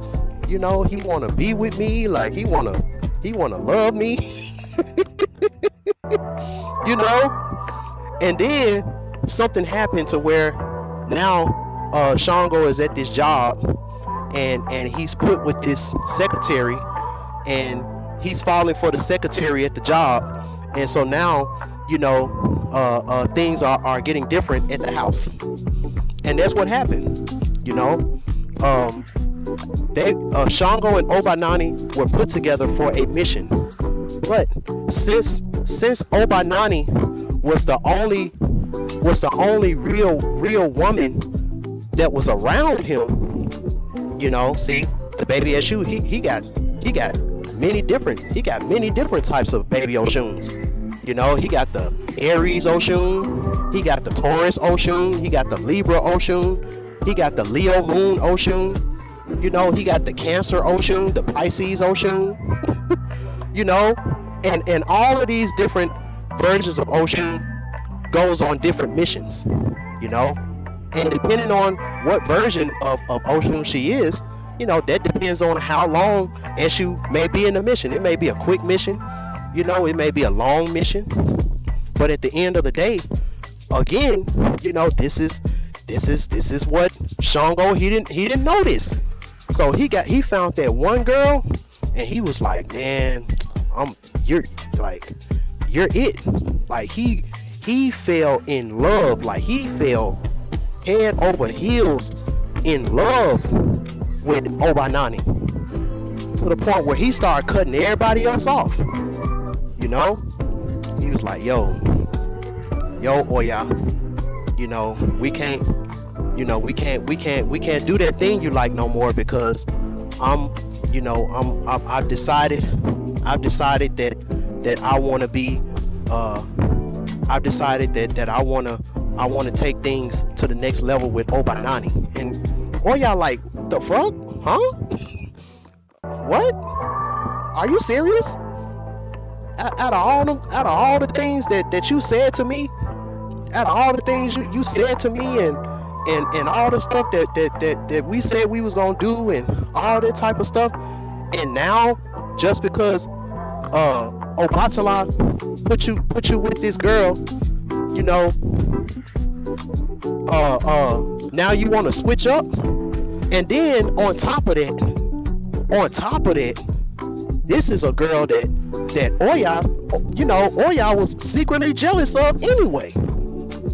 So that's like the straw that broke the camel's back. Like, not only are you about to cut her off for me, like, you're cutting off someone that I'm already jealous of, someone that's better than me, you know, in fighting and, you know, all this type of stuff. It's like, damn, you know, think about how Oya must have felt about that, you know. So what do hurt women do? You know, what do hurt women do when they feel like a man was disloyal and lied to them? You know, what do hurt women do? They start exposing insecure things. They start exposing if a woman know that you got a car and you love that car, or you got a PlayStation and you love that PlayStation, you pull some shit like Shango pulled with Obba, that car gonna get keyed up, that PlayStation gonna get thrown off the balcony, your shoes, you know, you gonna come back, your shoes gonna be creased up, your TV gonna be knocked out, and you know, when women do these type of things and they let that spirit of Kali, that spirit of Oya overtake them, you know, they don't care about the business side of it. They don't care about the business side of it. Like, they might end up going to jail. They might end up having to pay insurance. They're gonna be in debt, all this debt. Like, they don't care. Like, you know, they say love conquers all, but hate can destroy all. You know, she gonna destroy your shit. Because at the end of the day, that power is so strong. That power is so strong that if she tries to hold that in, it's gonna kill her. It's gonna kill her from the inside out. You know, and I've been with. Damn, I don't know why some don't want me to say that, but I've dealt with chicks who are beautiful. I've dealt with women who are beautiful on the outside, but they were dead on the inside. You know, and you know, Eshu, he can do a lot of things, you know, but raising the dead is one of the most dangerous things that the baby Eshu could do. You know, that's one of the most dangerous things that you can do. You know, healing the sick, you know, it ain't no, you know, ain't nothing wrong with healing the sick, but raising the dead, there's someone else that you gotta go through. To raise the dead, you gotta talk to the Baron. You gotta go to the underworld. You gotta talk to the Baron, because if the Baron has already dug the grave for that person, if the Baron's wife, if she already got the contract to go out and meet that person on that other side, and you know, if certain things has already came into place, and you trying to raise the dead, you call yourself trying to raise the dead, and certain things come into place, that's the most dangerous thing you can do, because when you do certain magic, like I don't feel like I shouldn't talk about this, but it's like, just because you can do it, don't mean that it's gonna be don't mean that it's gonna be the way you want it. I'm gonna just say it like that. It's like things have a certain way that they have to go, and no matter how you feel about a situation, you know, it's up to you. It's up to you to do the shadow work. It's not up to that person. You know, that person, even though they might have left in a certain way, it was that person's destiny to do that. And it's nothing that you can do to get in the way of that. And if you try to get in the way of that, you gonna think you done something, but then you gonna be done brought somebody back in that body that's not them. And you know that's where I'm gonna leave it. I'm gonna leave it right there. You know, me and the big homie, me and the Baron, we cool. Like we cool. Certain things, I'm like, oh. You know, that's some other stuff right there, you know. So this is where Oya, you know, kind of, if you kind of see things from her eyes, you can kind of see that, yo, like, I was painted as the bad guy in this situation, but in a way, you know, I'm the one that felt that they got the most betrayed. Like, Oya felt betrayed. You know, Oya felt betrayed when Shango did that, because that wasn't the original agreement. So now we can talk about Sawiti.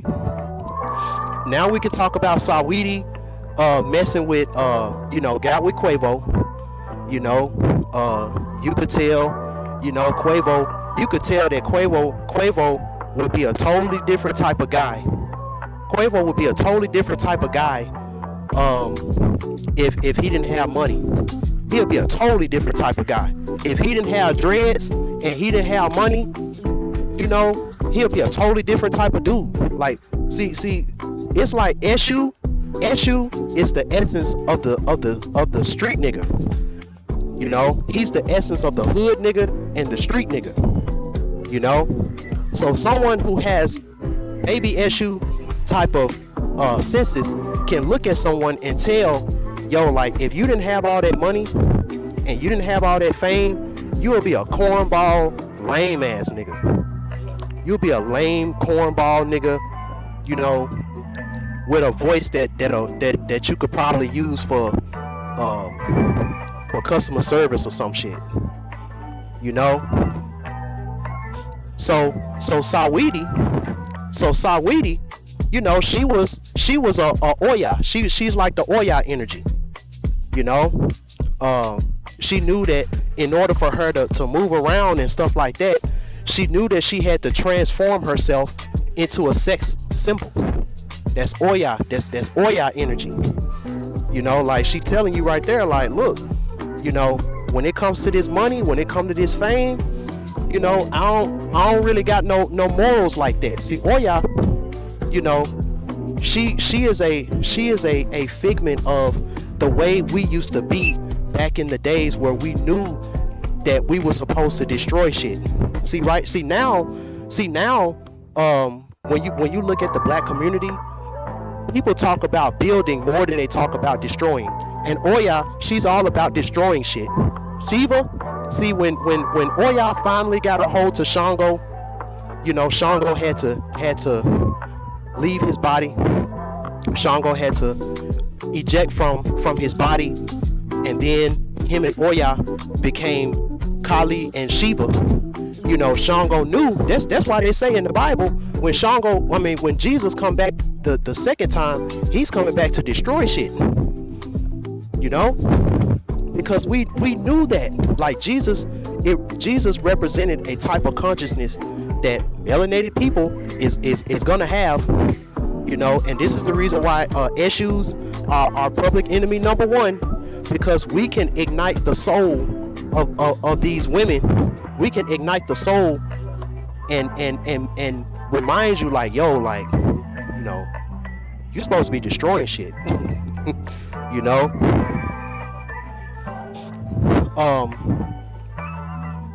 But yeah, so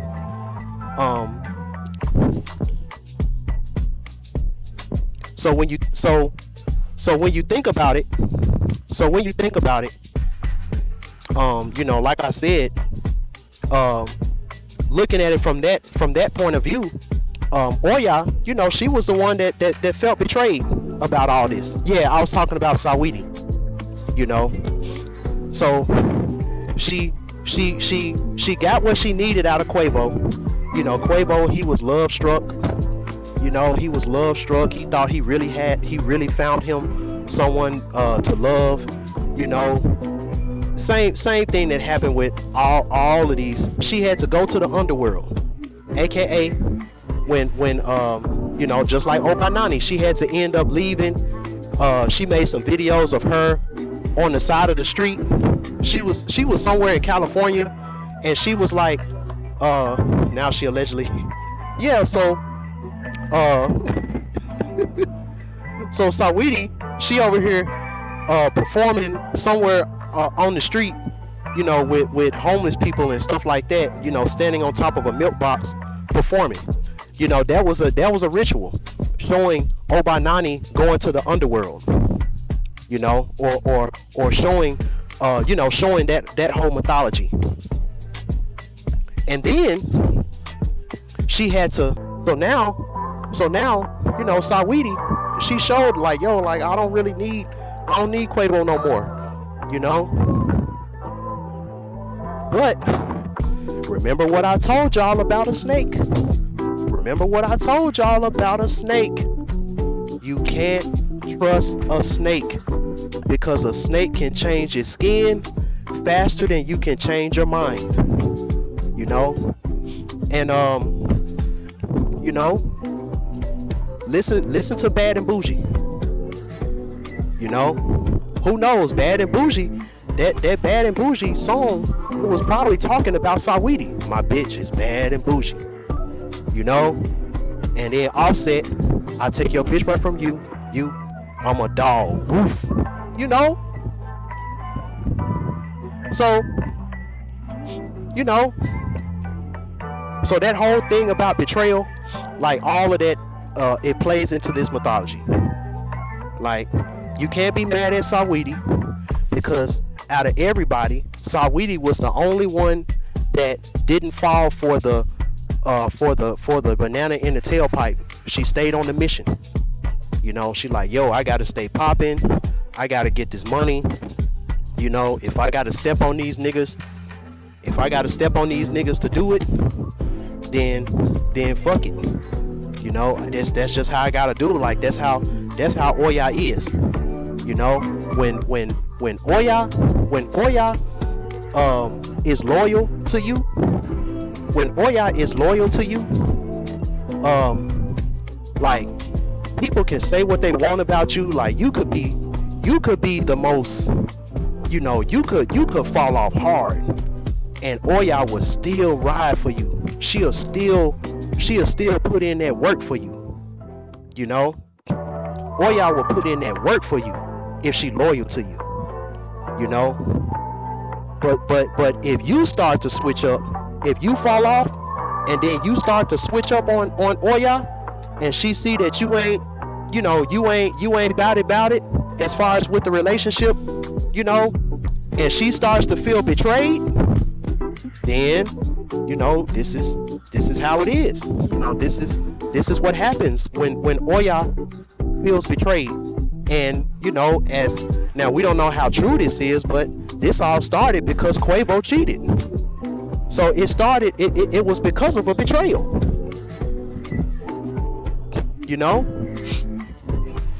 And look at how Saweetie started. She started out being a Aaliyah clone.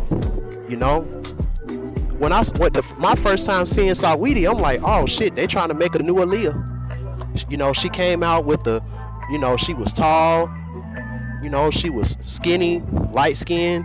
She had the little army pants on, doing the little choreographic dancing, the same type of choreographic dancing that Aaliyah used to do. So I'm like, oh, okay, so they trying to create a new Aaliyah. And then, she got with Quavo, and then she transformed,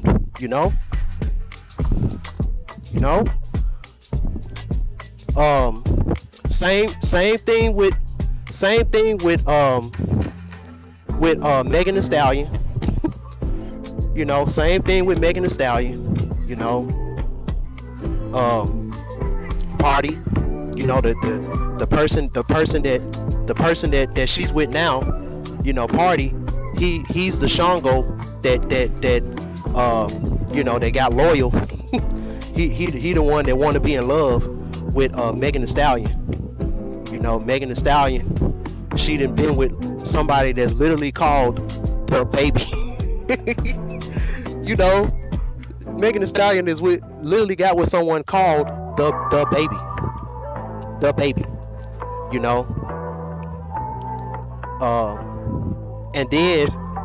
And then got with Tory Lanez. And see Tory Lanez, he represent SU.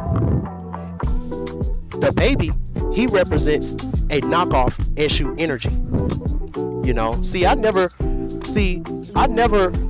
looked at Tory Lanez as someone who ever fell off, because a lot of how Tory Lanez got his fame, it was, I would say it was like 30% the industry, and just like 60% or 70%, him on his own, being able to build up his status on his own. So when everything happened with Tory Lanez and Megan Thee Stallion,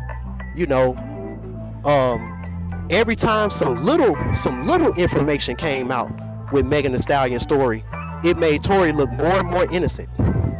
So I knew that Tory Lanez didn't need a machine. And then too, remember I told y'all SU is the one that always brings in the new system. Tory Lanez was the first person that I knew that was talking about NFTs, and people was calling him stupid. Remember that? Remember he came out talking about NFTs, and everybody was talking about how dumb and stupid he is, and now you got Snoop talking about he got NFTs, Fresh Montana, all these artists talking about NFTs, and they call Tory Lanez stupid. Now the baby, he's an example of someone who, if they didn't have no money, if they didn't have no industry, no machine behind them, now you see how the baby career is going. You see how the baby career is going when the machine decided to that they don't want to deal with him no more. So which career did Megan Thee Stallion really mess up? It was really the baby career. Like all of this has to do with what's up, Tori? All of this has to do with this one principle. When you call yourself partnering up with someone to be in a relationship, be honest about why you're choosing to be in a relationship with them. See, with me in my dream, with me in my dream, Tori was selling them on TikTok and shit, trying to put people on. Yeah, and people don't forget about that. That's the reason why Eshu, he have a good name in the hood, because he always put street people in high places. You know, like street people that he know is gonna give back. You know, so the baby Eshu, he's like that person that was able to escape, and the government don't really know about him. You know, because all the people in the streets, they so on code, they don't snitch, they don't tell. You know, but yeah, you know, you have to, and this is the reason why I said in my 6-part series, at the end of the day, you shouldn't even be in a relationship. You shouldn't even be in relationships until you know who you are, until you know what your purpose and what your mission is. And that's the reason why you're getting into a relationship, because like I said in my dream, you know, there was these two ladies that were maids, and I had to you know, partner up with them so that they can give me the layout of where I was at, so they can show me how to get in, so they can cover for me, like all of that type of stuff.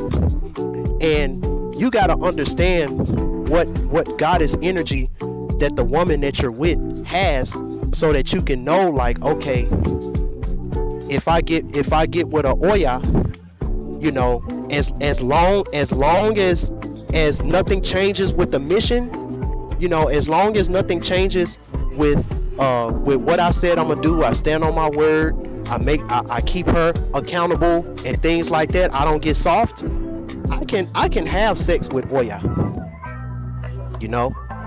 But as a man, you gotta be on your shit though, you know. I can have sex with Oya, even if it's like sparingly, like something that we do, like, you know, it was just, things just got so hot, we just, you know, just messed around a little bit, you know. But then when she's doing wrong, I'm like, yo, like, I might have to fire you, like, what's going on? You know, you don't put your foot up. You keep your foot down, you stay stern, you know. You could get away with having sex with Oya, and nobody would know about it. You know, nobody would know that y'all had a sexual relationship if you do it right. You know, now, even though the Oshuns are going to be the most beautiful, a lot of times those are the ones that you don't need to have sex with, and that's hard, man. Oh boy, like that's hard right there. That's hard. You know, you telling me I can't have sex with her? Not if you don't got nobody that's equally as fine. If you don't got nobody that's equally can do that job like her, don't do it. Because a lot of times with Oshun, it's harder to keep her focused and reeled in if you over here having sex with her, especially if you like, you know, dicking her down, like you giving her that good, like she gonna go crazy. Like Beyonce, she gonna go crazy.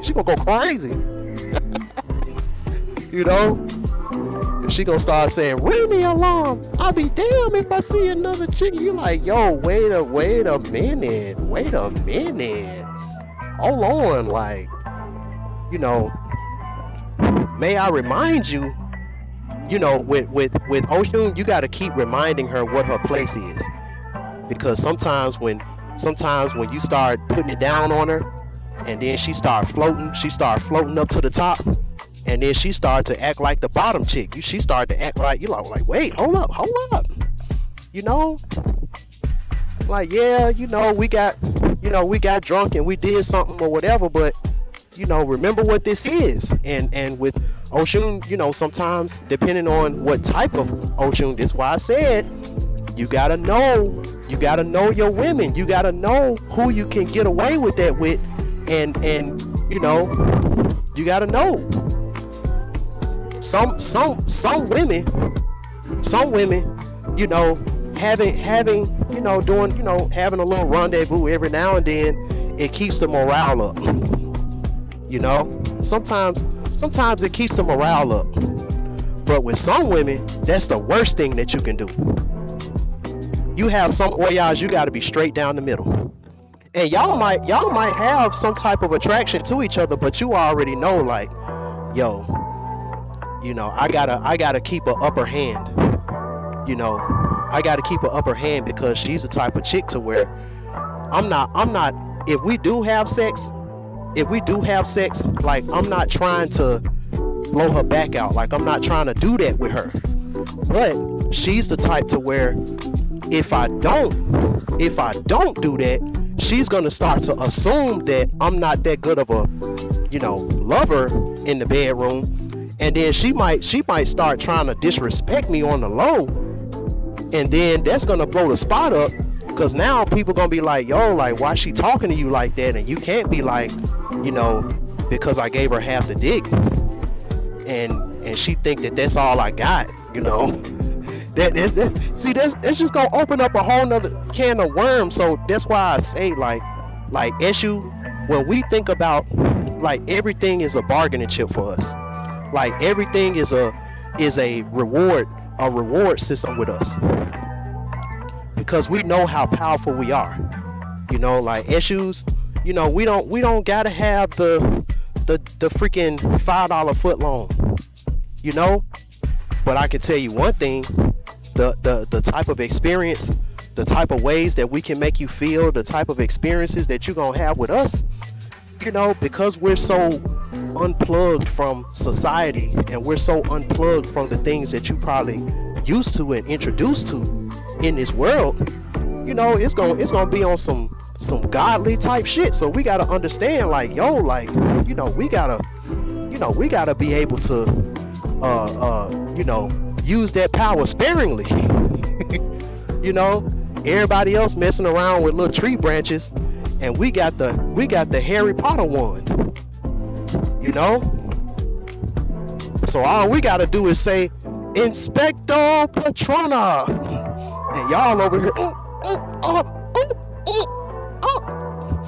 you know, over here shaking, having a seizure, you know.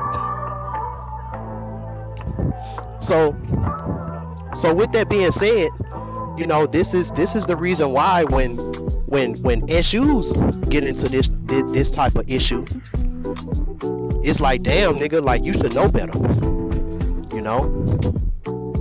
And again, you know, this is why we're talking about what we're talking about right now.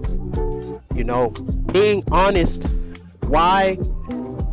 being honest about why you're choosing to be in a relationship with somebody, and putting it all out there, like, yo, I need to get with you because you know, I'm trying to get into the industry, and you're already in the industry, so it'll look dope if, you know, if I'm going to an event with somebody that's already in the industry, and you can help me to get somewhere where I can't get there myself because who I don't know, you know. And if y'all are able to keep that,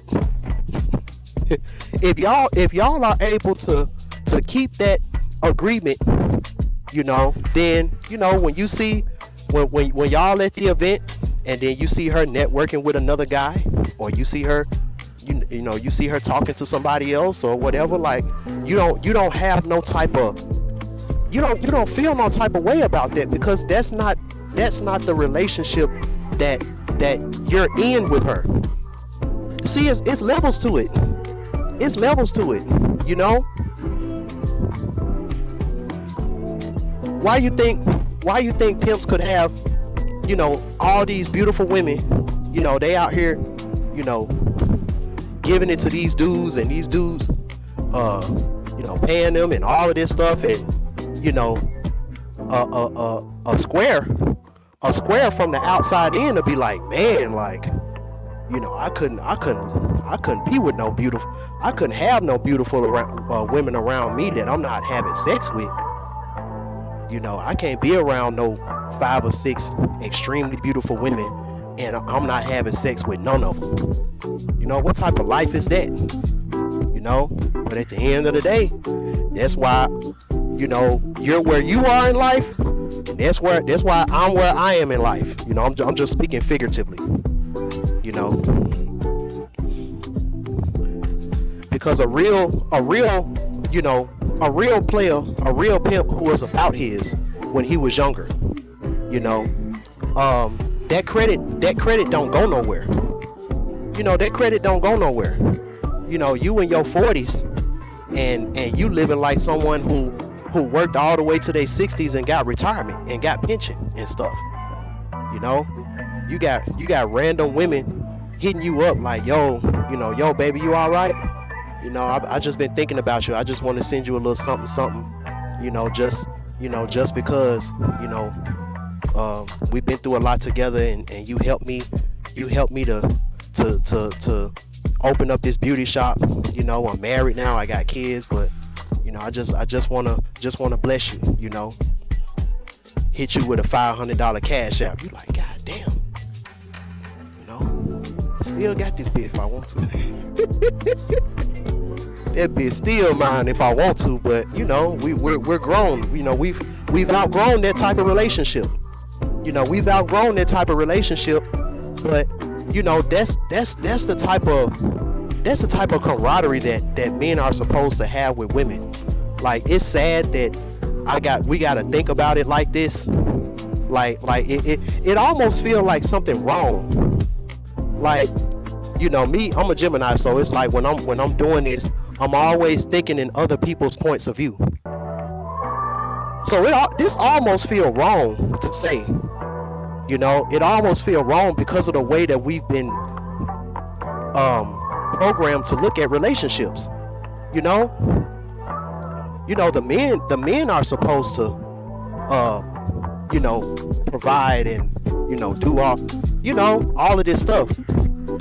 And you know, in this society, the women don't really have a job, you know, and to a awakened goddess, that is not the life. That's not the life that you want to live. Like, it's like somebody who, you know, they got a sports car, they got a car that could win the Indy 500, but they rather use that car to go to work every day. So that car is just wasting, you know, it's a waste of a good car, you know. So you know, that's what it is.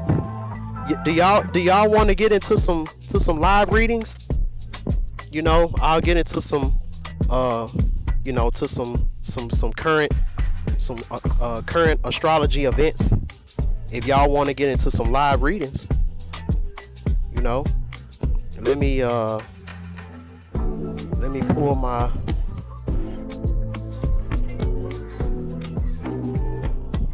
my window up so that way y'all can see what's going on, since I done already, hold on,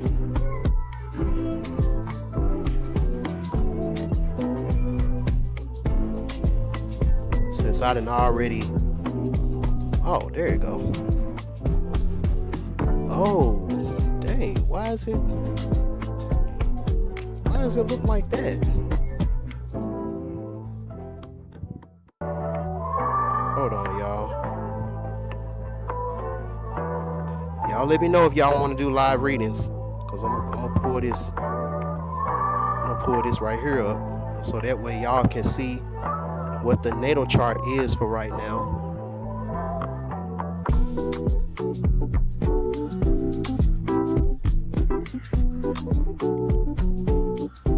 Give me 1 second. I didn't know that this page was gonna do this.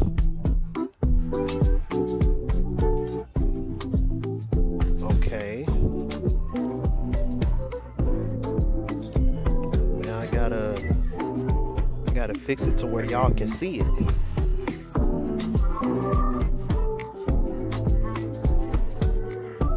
Order. go. All right. So as you can see, let me go ahead and refresh this. Let me refresh it so y'all can see.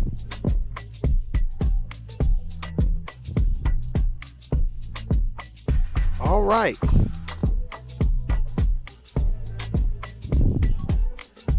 So as y'all can see, the sun is in Libra over the 4th house. So, you know, stable family, stable heritage. You know, we're trying to balance these things out.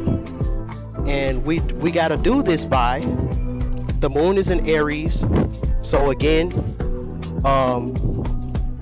you know, this is someone that got to be honest. This is someone that got to be honest if the reason why you made this impulse was because of status. You know, Aries in the 10th house. You know, this is Shango being the king. Shango, the Aries Shango being the king. You know, and then the loving Obba, listening to her mother. So it was the mother, it was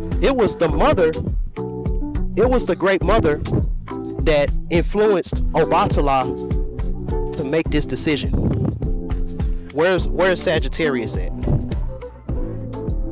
Sagittarius is in the 6th house. You know, so this was Obatala. You know, he set the plan up, he set the schedule up. You know, he set everything up. Where's Virgo? So the 3rd house is in Leo. So this was a heartfelt communication that happened. You know, and the reason why this had to happen was because second house in Leo, you know, you're going to be a high valued king lion man, a high value king lion man, you know, but there's a Chiron in Aries in the 10th house, you know, so this is a wound of identity because of status. You know, Shango lost his identity when he got with Obba. So Oya, you know, where's Scorpio? Scorpio was in the 5th house. So Oshun, you know, she was the only one that knew what was going on with Obba and Oya, because, you know, Oshun wasn't sleeping with Shango. She didn't even care about him like that. Like they was friends, but they weren't doing nothing like that. So Oshun, she could see the whole play.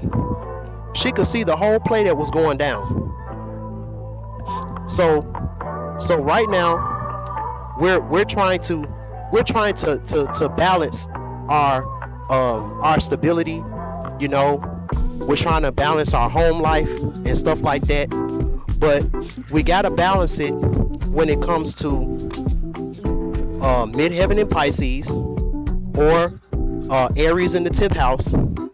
So, you know, the reason why a lot of us don't got a stable home is because dreams of status, certain dreams of status, certain impulses that you do when it comes to dreams of status, that, you know, it's almost like, yo, if you in a relationship with your husband and you're a woman, if your job tell you that you got to come to work, but your husband planned a night out, and he spent his hard-earned money to plan a night out, and you know, and you jump whenever your boss say jump, you know, this is gonna put a strain on y'all relationship. You know, and then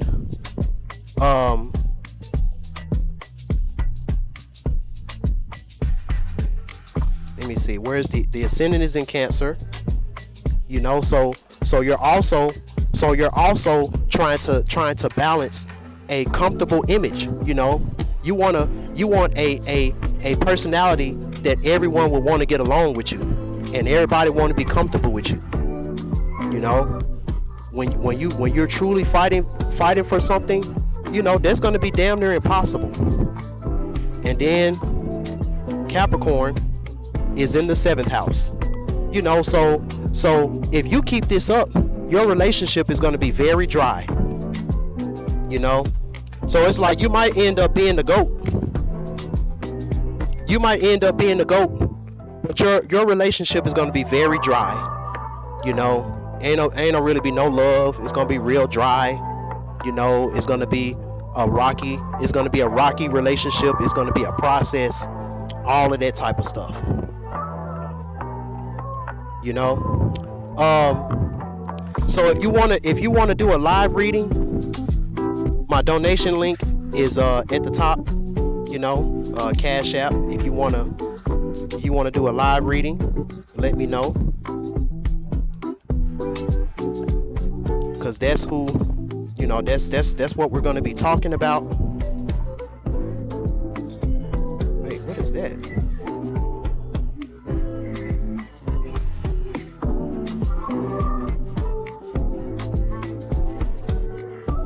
What in the world?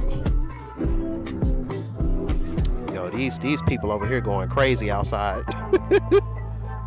So, you know, let me know. Anybody want to do a live reading where you give me your sun, your moon, your ascendant, and I'll let you know, you know, what you need to do,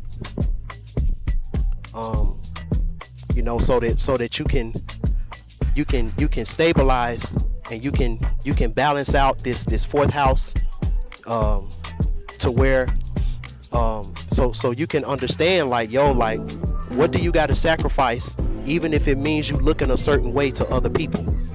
What do you got to sacrifice, even if this means that it may take a hit on your status? You know, these are the two things. You know, these are the two things that we gotta, you know, that we gotta balance in order for you to have a home life, a balanced home life.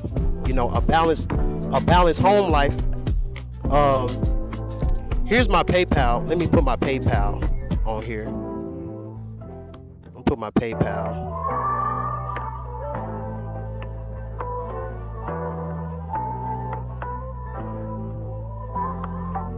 PayPal. Let me put that on there.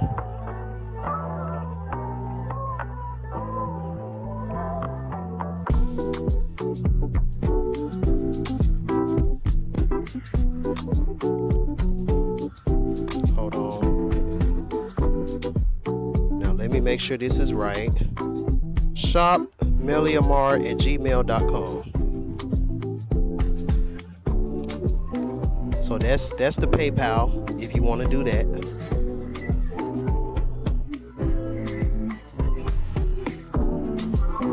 So it's shop Meli MELI Amar AMAR @gmail.com.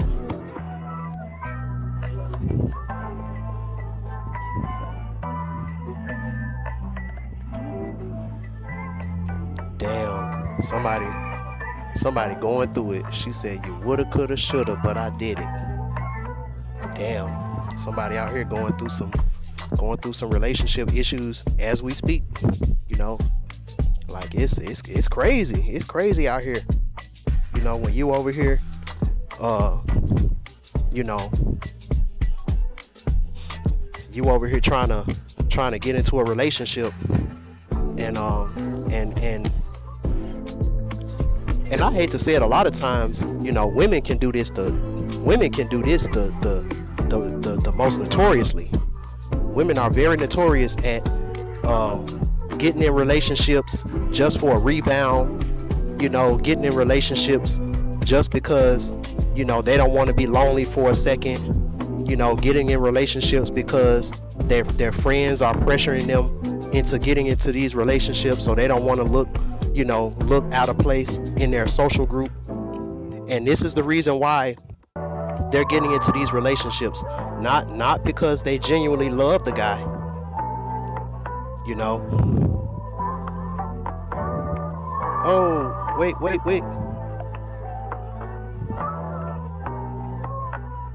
You said you sent something with PayPal?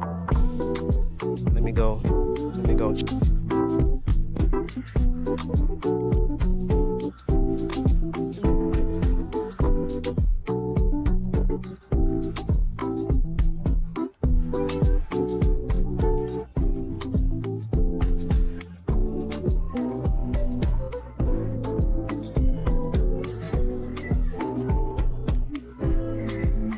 Yeah, nothing came through yet.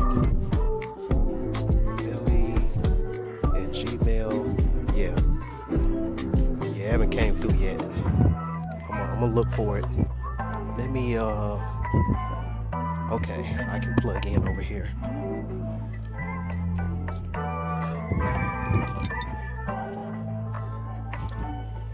Hold on, y'all. I'm trying to find my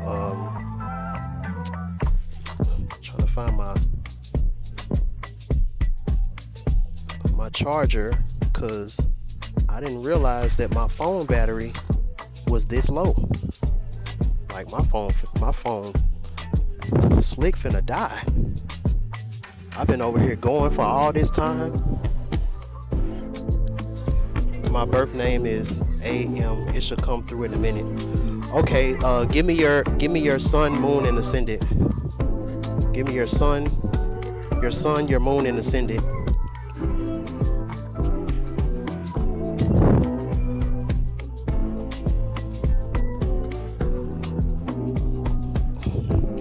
Now, if this don't work, may have to.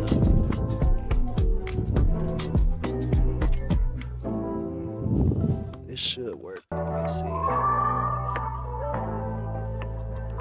Okay, yeah, it worked. All right, cool. Oh, we in there. Okay, let's go.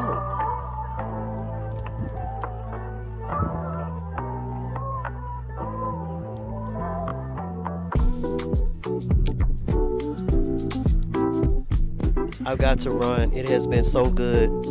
I'm not going out like that again. Good night. All right, love. If you want to get a reading or anything like that, just message me. Send me an email.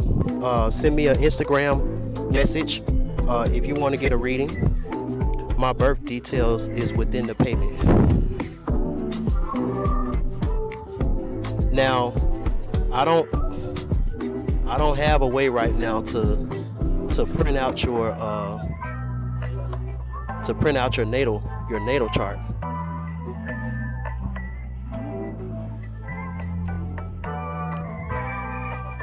Now, if you already know it, that'll be good, cause I'm out here. I don't have a way to look that up. Even you can kind of do it right quick. Go to like Cafe Astrology or something, and do that, and then give me your sun, moon, and your ascendant. I appreciate the donation. I just got it, so I appreciate the donation.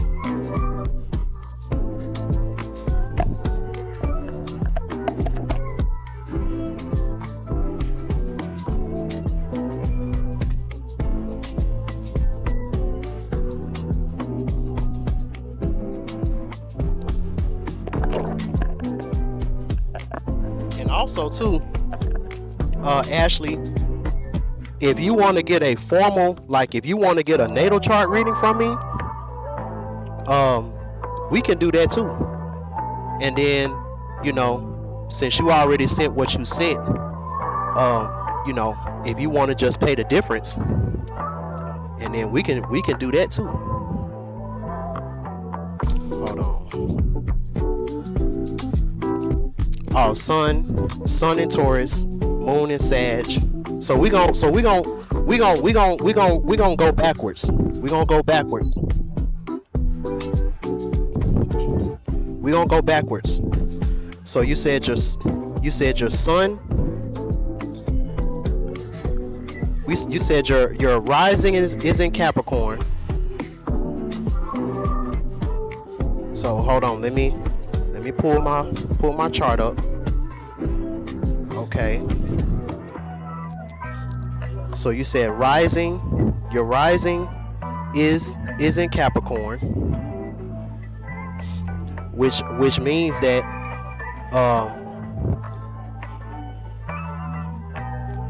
you know, how you come off is probably already a process when it comes to relationships.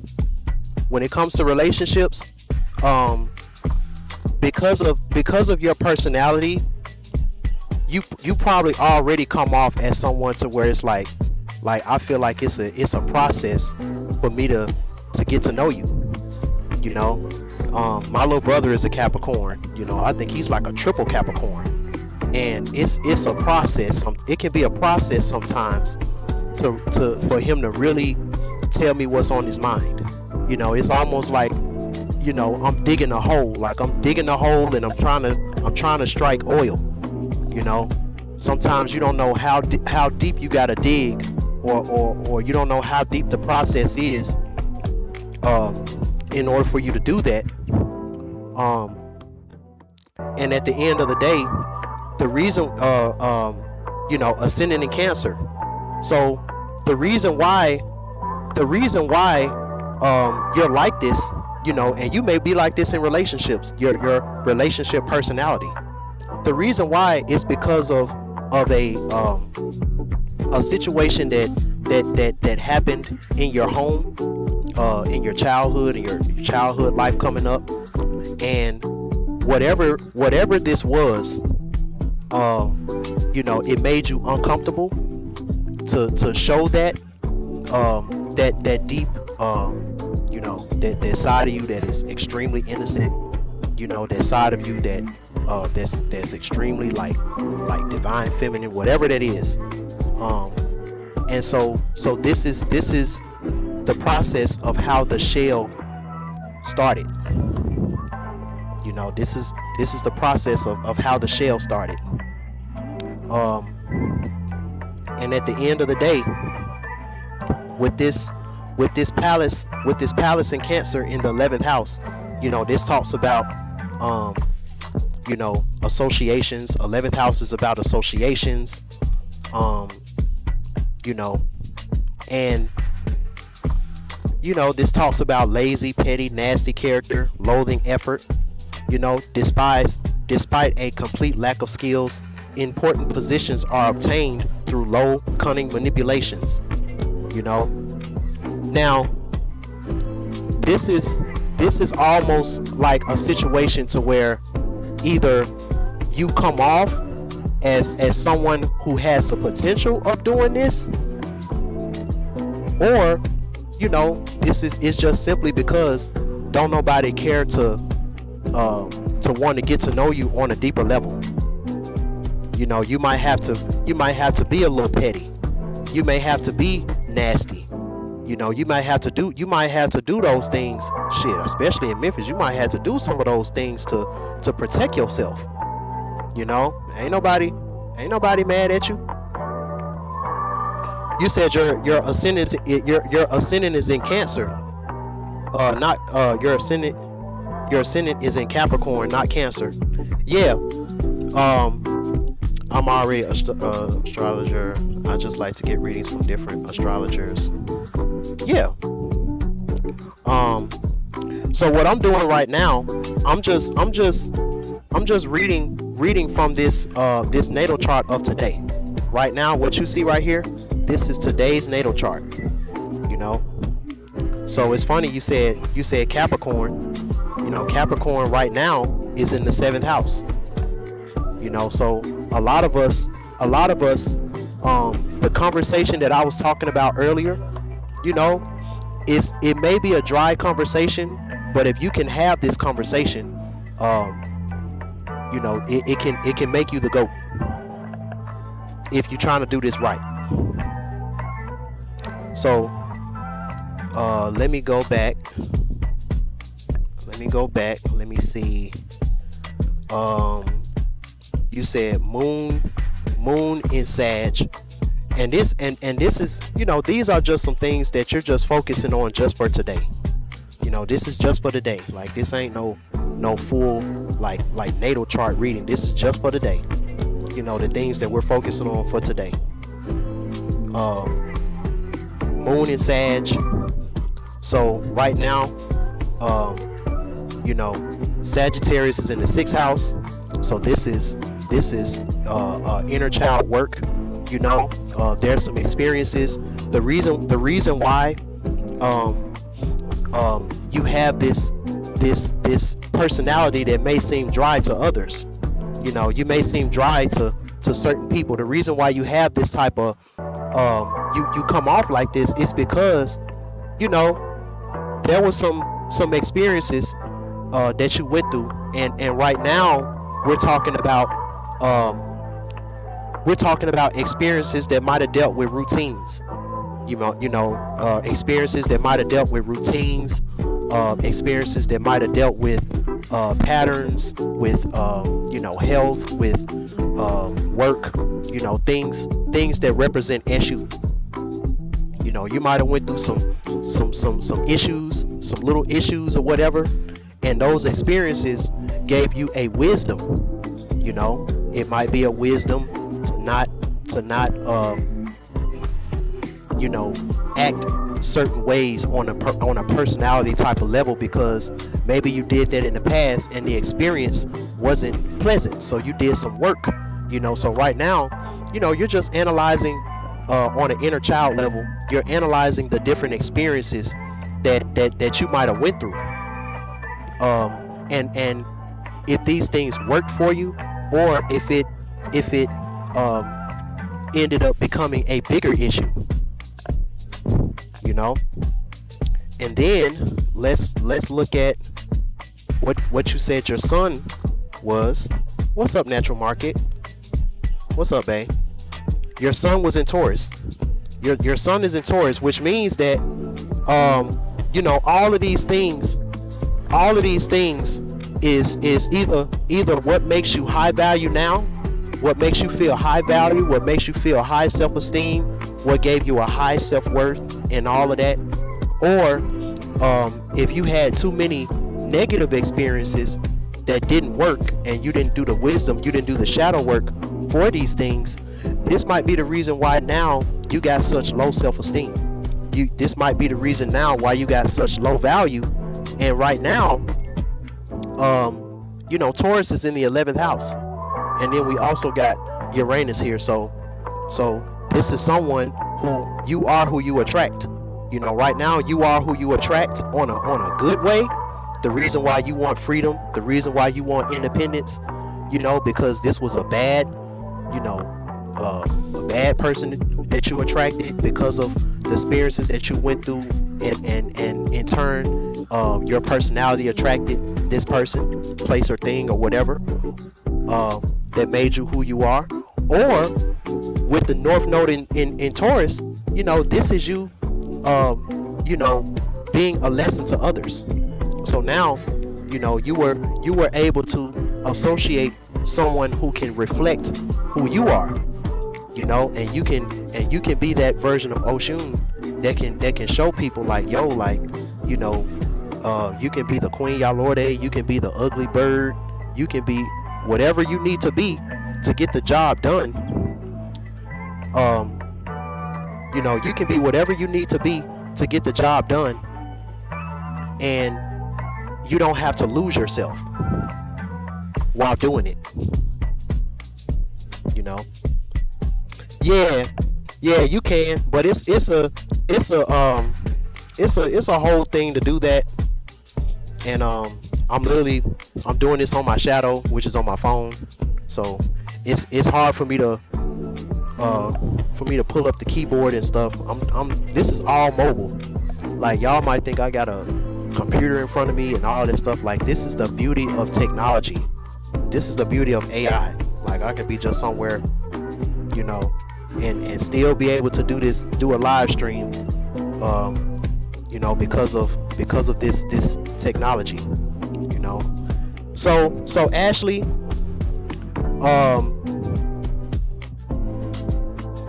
So when it comes to you balancing, you know, when it comes to you balancing this fourth house, you know, it's gonna have a lot to do with are you still one? Are you still one with your inner child? Because if you're still one with your inner child, then you know, that means that your experiences worked in your favor. The experiences that you went through to gain wisdom, it worked in your favor. You know, Sagittarius in the 6th house. And then you know, this is why you come off as someone who has an independent type of mindset, like someone who can do you know, you can associate with them and you don't have to worry about maintaining them. You know, like you're someone who is high maintenance, but then you're low maintenance, which means that you know what you need to do to keep yourself at an optimum level, and you don't depend on nobody else to keep you in that optimum level. But when you when you associate with someone, you know, you carry a type of flair to where it's like, you know what you're getting. So you know, so at the end of the day, you know, you better treat me right, because you know, you don't see stuff like this every day. You know, like Nicki Minaj said, bad bitches like me is hard to come by. Like, you gotta have that type of, you know, this is how you know that you know, that you've done the shadow work. And also, whoever associates with you with this North Node in Taurus, you know, you'll be able to show them how valuable they are, because you are who you are. You know, you see how that works. You see how that works. You know. So so let me know. Do anybody else want to do a quick live reading? Damn, I've been on here for 3 hours. I want to know about the October 25th solar eclipse conjunct my natal Pluto. Damn, I wouldn't be able to tell you about that until it gets closer to that date. You know, see, I do astrology in my special way. I do Orisha astrology, but then there are other astrologers like Dolo the Pilot Man, you know, a few others. You know, everybody got their own special way. Like certain words like conjunction and this conjunct this planet and this do this. You know, I may not be able to speak in that lingo, but I could tell you that the baby Oshun is in Shango's house, which means that this energy that you're feeling is because of this. And as long as you do this and this and this, then this energy will feel accepted and will feel happy and will feel satisfied in this area of your life, because this is how Oshun is, or this is how Shango, like that's how I do it. You know, that's how I do it. So that way that even if you don't know the fancy lingo and the fancy jargon, you know, you can still understand from a you know, you can still understand it from a human perspective, like, okay, this is what I need to do, you know, because I'm not just here to just give you a word salad. You got some people like they just give you a word salad, like, yes, you know, your sun is conjuncting you know, Pluto in your 4th house. So if you don't want this opposition to conjunct this, and then you like, no, like, you know, that ain't really my style. That ain't really my style. Like, I want you to learn. Like, I want you to learn, you know, how this stuff, why you're feeling like the way you feel, and what you need to do to change it. You know, like, I'm real simple. You know, I'm a real simple person, because I couldn't you know, stuff like that don't keep my attention. And if it don't keep my attention, you know, SU got the lowest attention span. I know it's not gonna keep your attention. You know, so that's how I do it. So does anybody else? Dang, it's 11:51. Oh my God. Yo, I didn't know I was going that long. Like, yo, time flies, yo. Time flies. All right, y'all. I'm finna get on up out of here. But y'all know, if y'all want to get a reading like this is called the Orisha Astrology Natal Alignment Reading. I'll pull up the natal chart for that day, and you know, whatever questions that you want answered, I can answer it. That is on my website, www.bandclaptv.com. Scroll down, go to my services tab, and scroll down to the Orisha Astrology Natal Alignment Reading. You know, it's just like this, but it's a lot more in depth, because I got your whole chart in front of me, like not just your sun, moon, and ascendant. You know, so it's going to be a lot more informative, because I'm gonna actually have the houses and all of that stuff, you know. So I appreciate everybody who stayed, and you know, we had like 13 people up in here at one point in time. Like, that's a record for me. That is a record. You know, we talked about a lot of good things. We talked a lot of game. There was a lot of game being talked about. You know, the baby issue, he always got some game. It's just that, are you going to just stay stuck on the fact that he's a baby, and he doesn't want to live the type of life that you want, that you feel like everybody should live? Or are you going to get the message? You know, and if you can heed the message, you will always be glad that you did. You will always be glad that you did. That's one thing that I can promise. If you heed the message, you will be glad that you did. You know, so I appreciate all of y'all. If you want to get a reading, just go to my website and schedule it. I don't know what I'm gonna be doing tomorrow. I don't know. I might do an OPOT. I might not. I might just drop the video about AI that I was gonna drop. It all depends on you know, how tomorrow goes. So I appreciate y'all. I appreciate the donations. I appreciate the support, all of that type of stuff. And as you all know, no matter what, you gotta stay shining. You gotta stay shining. That's what you gotta do. You got to stay shining, no matter what.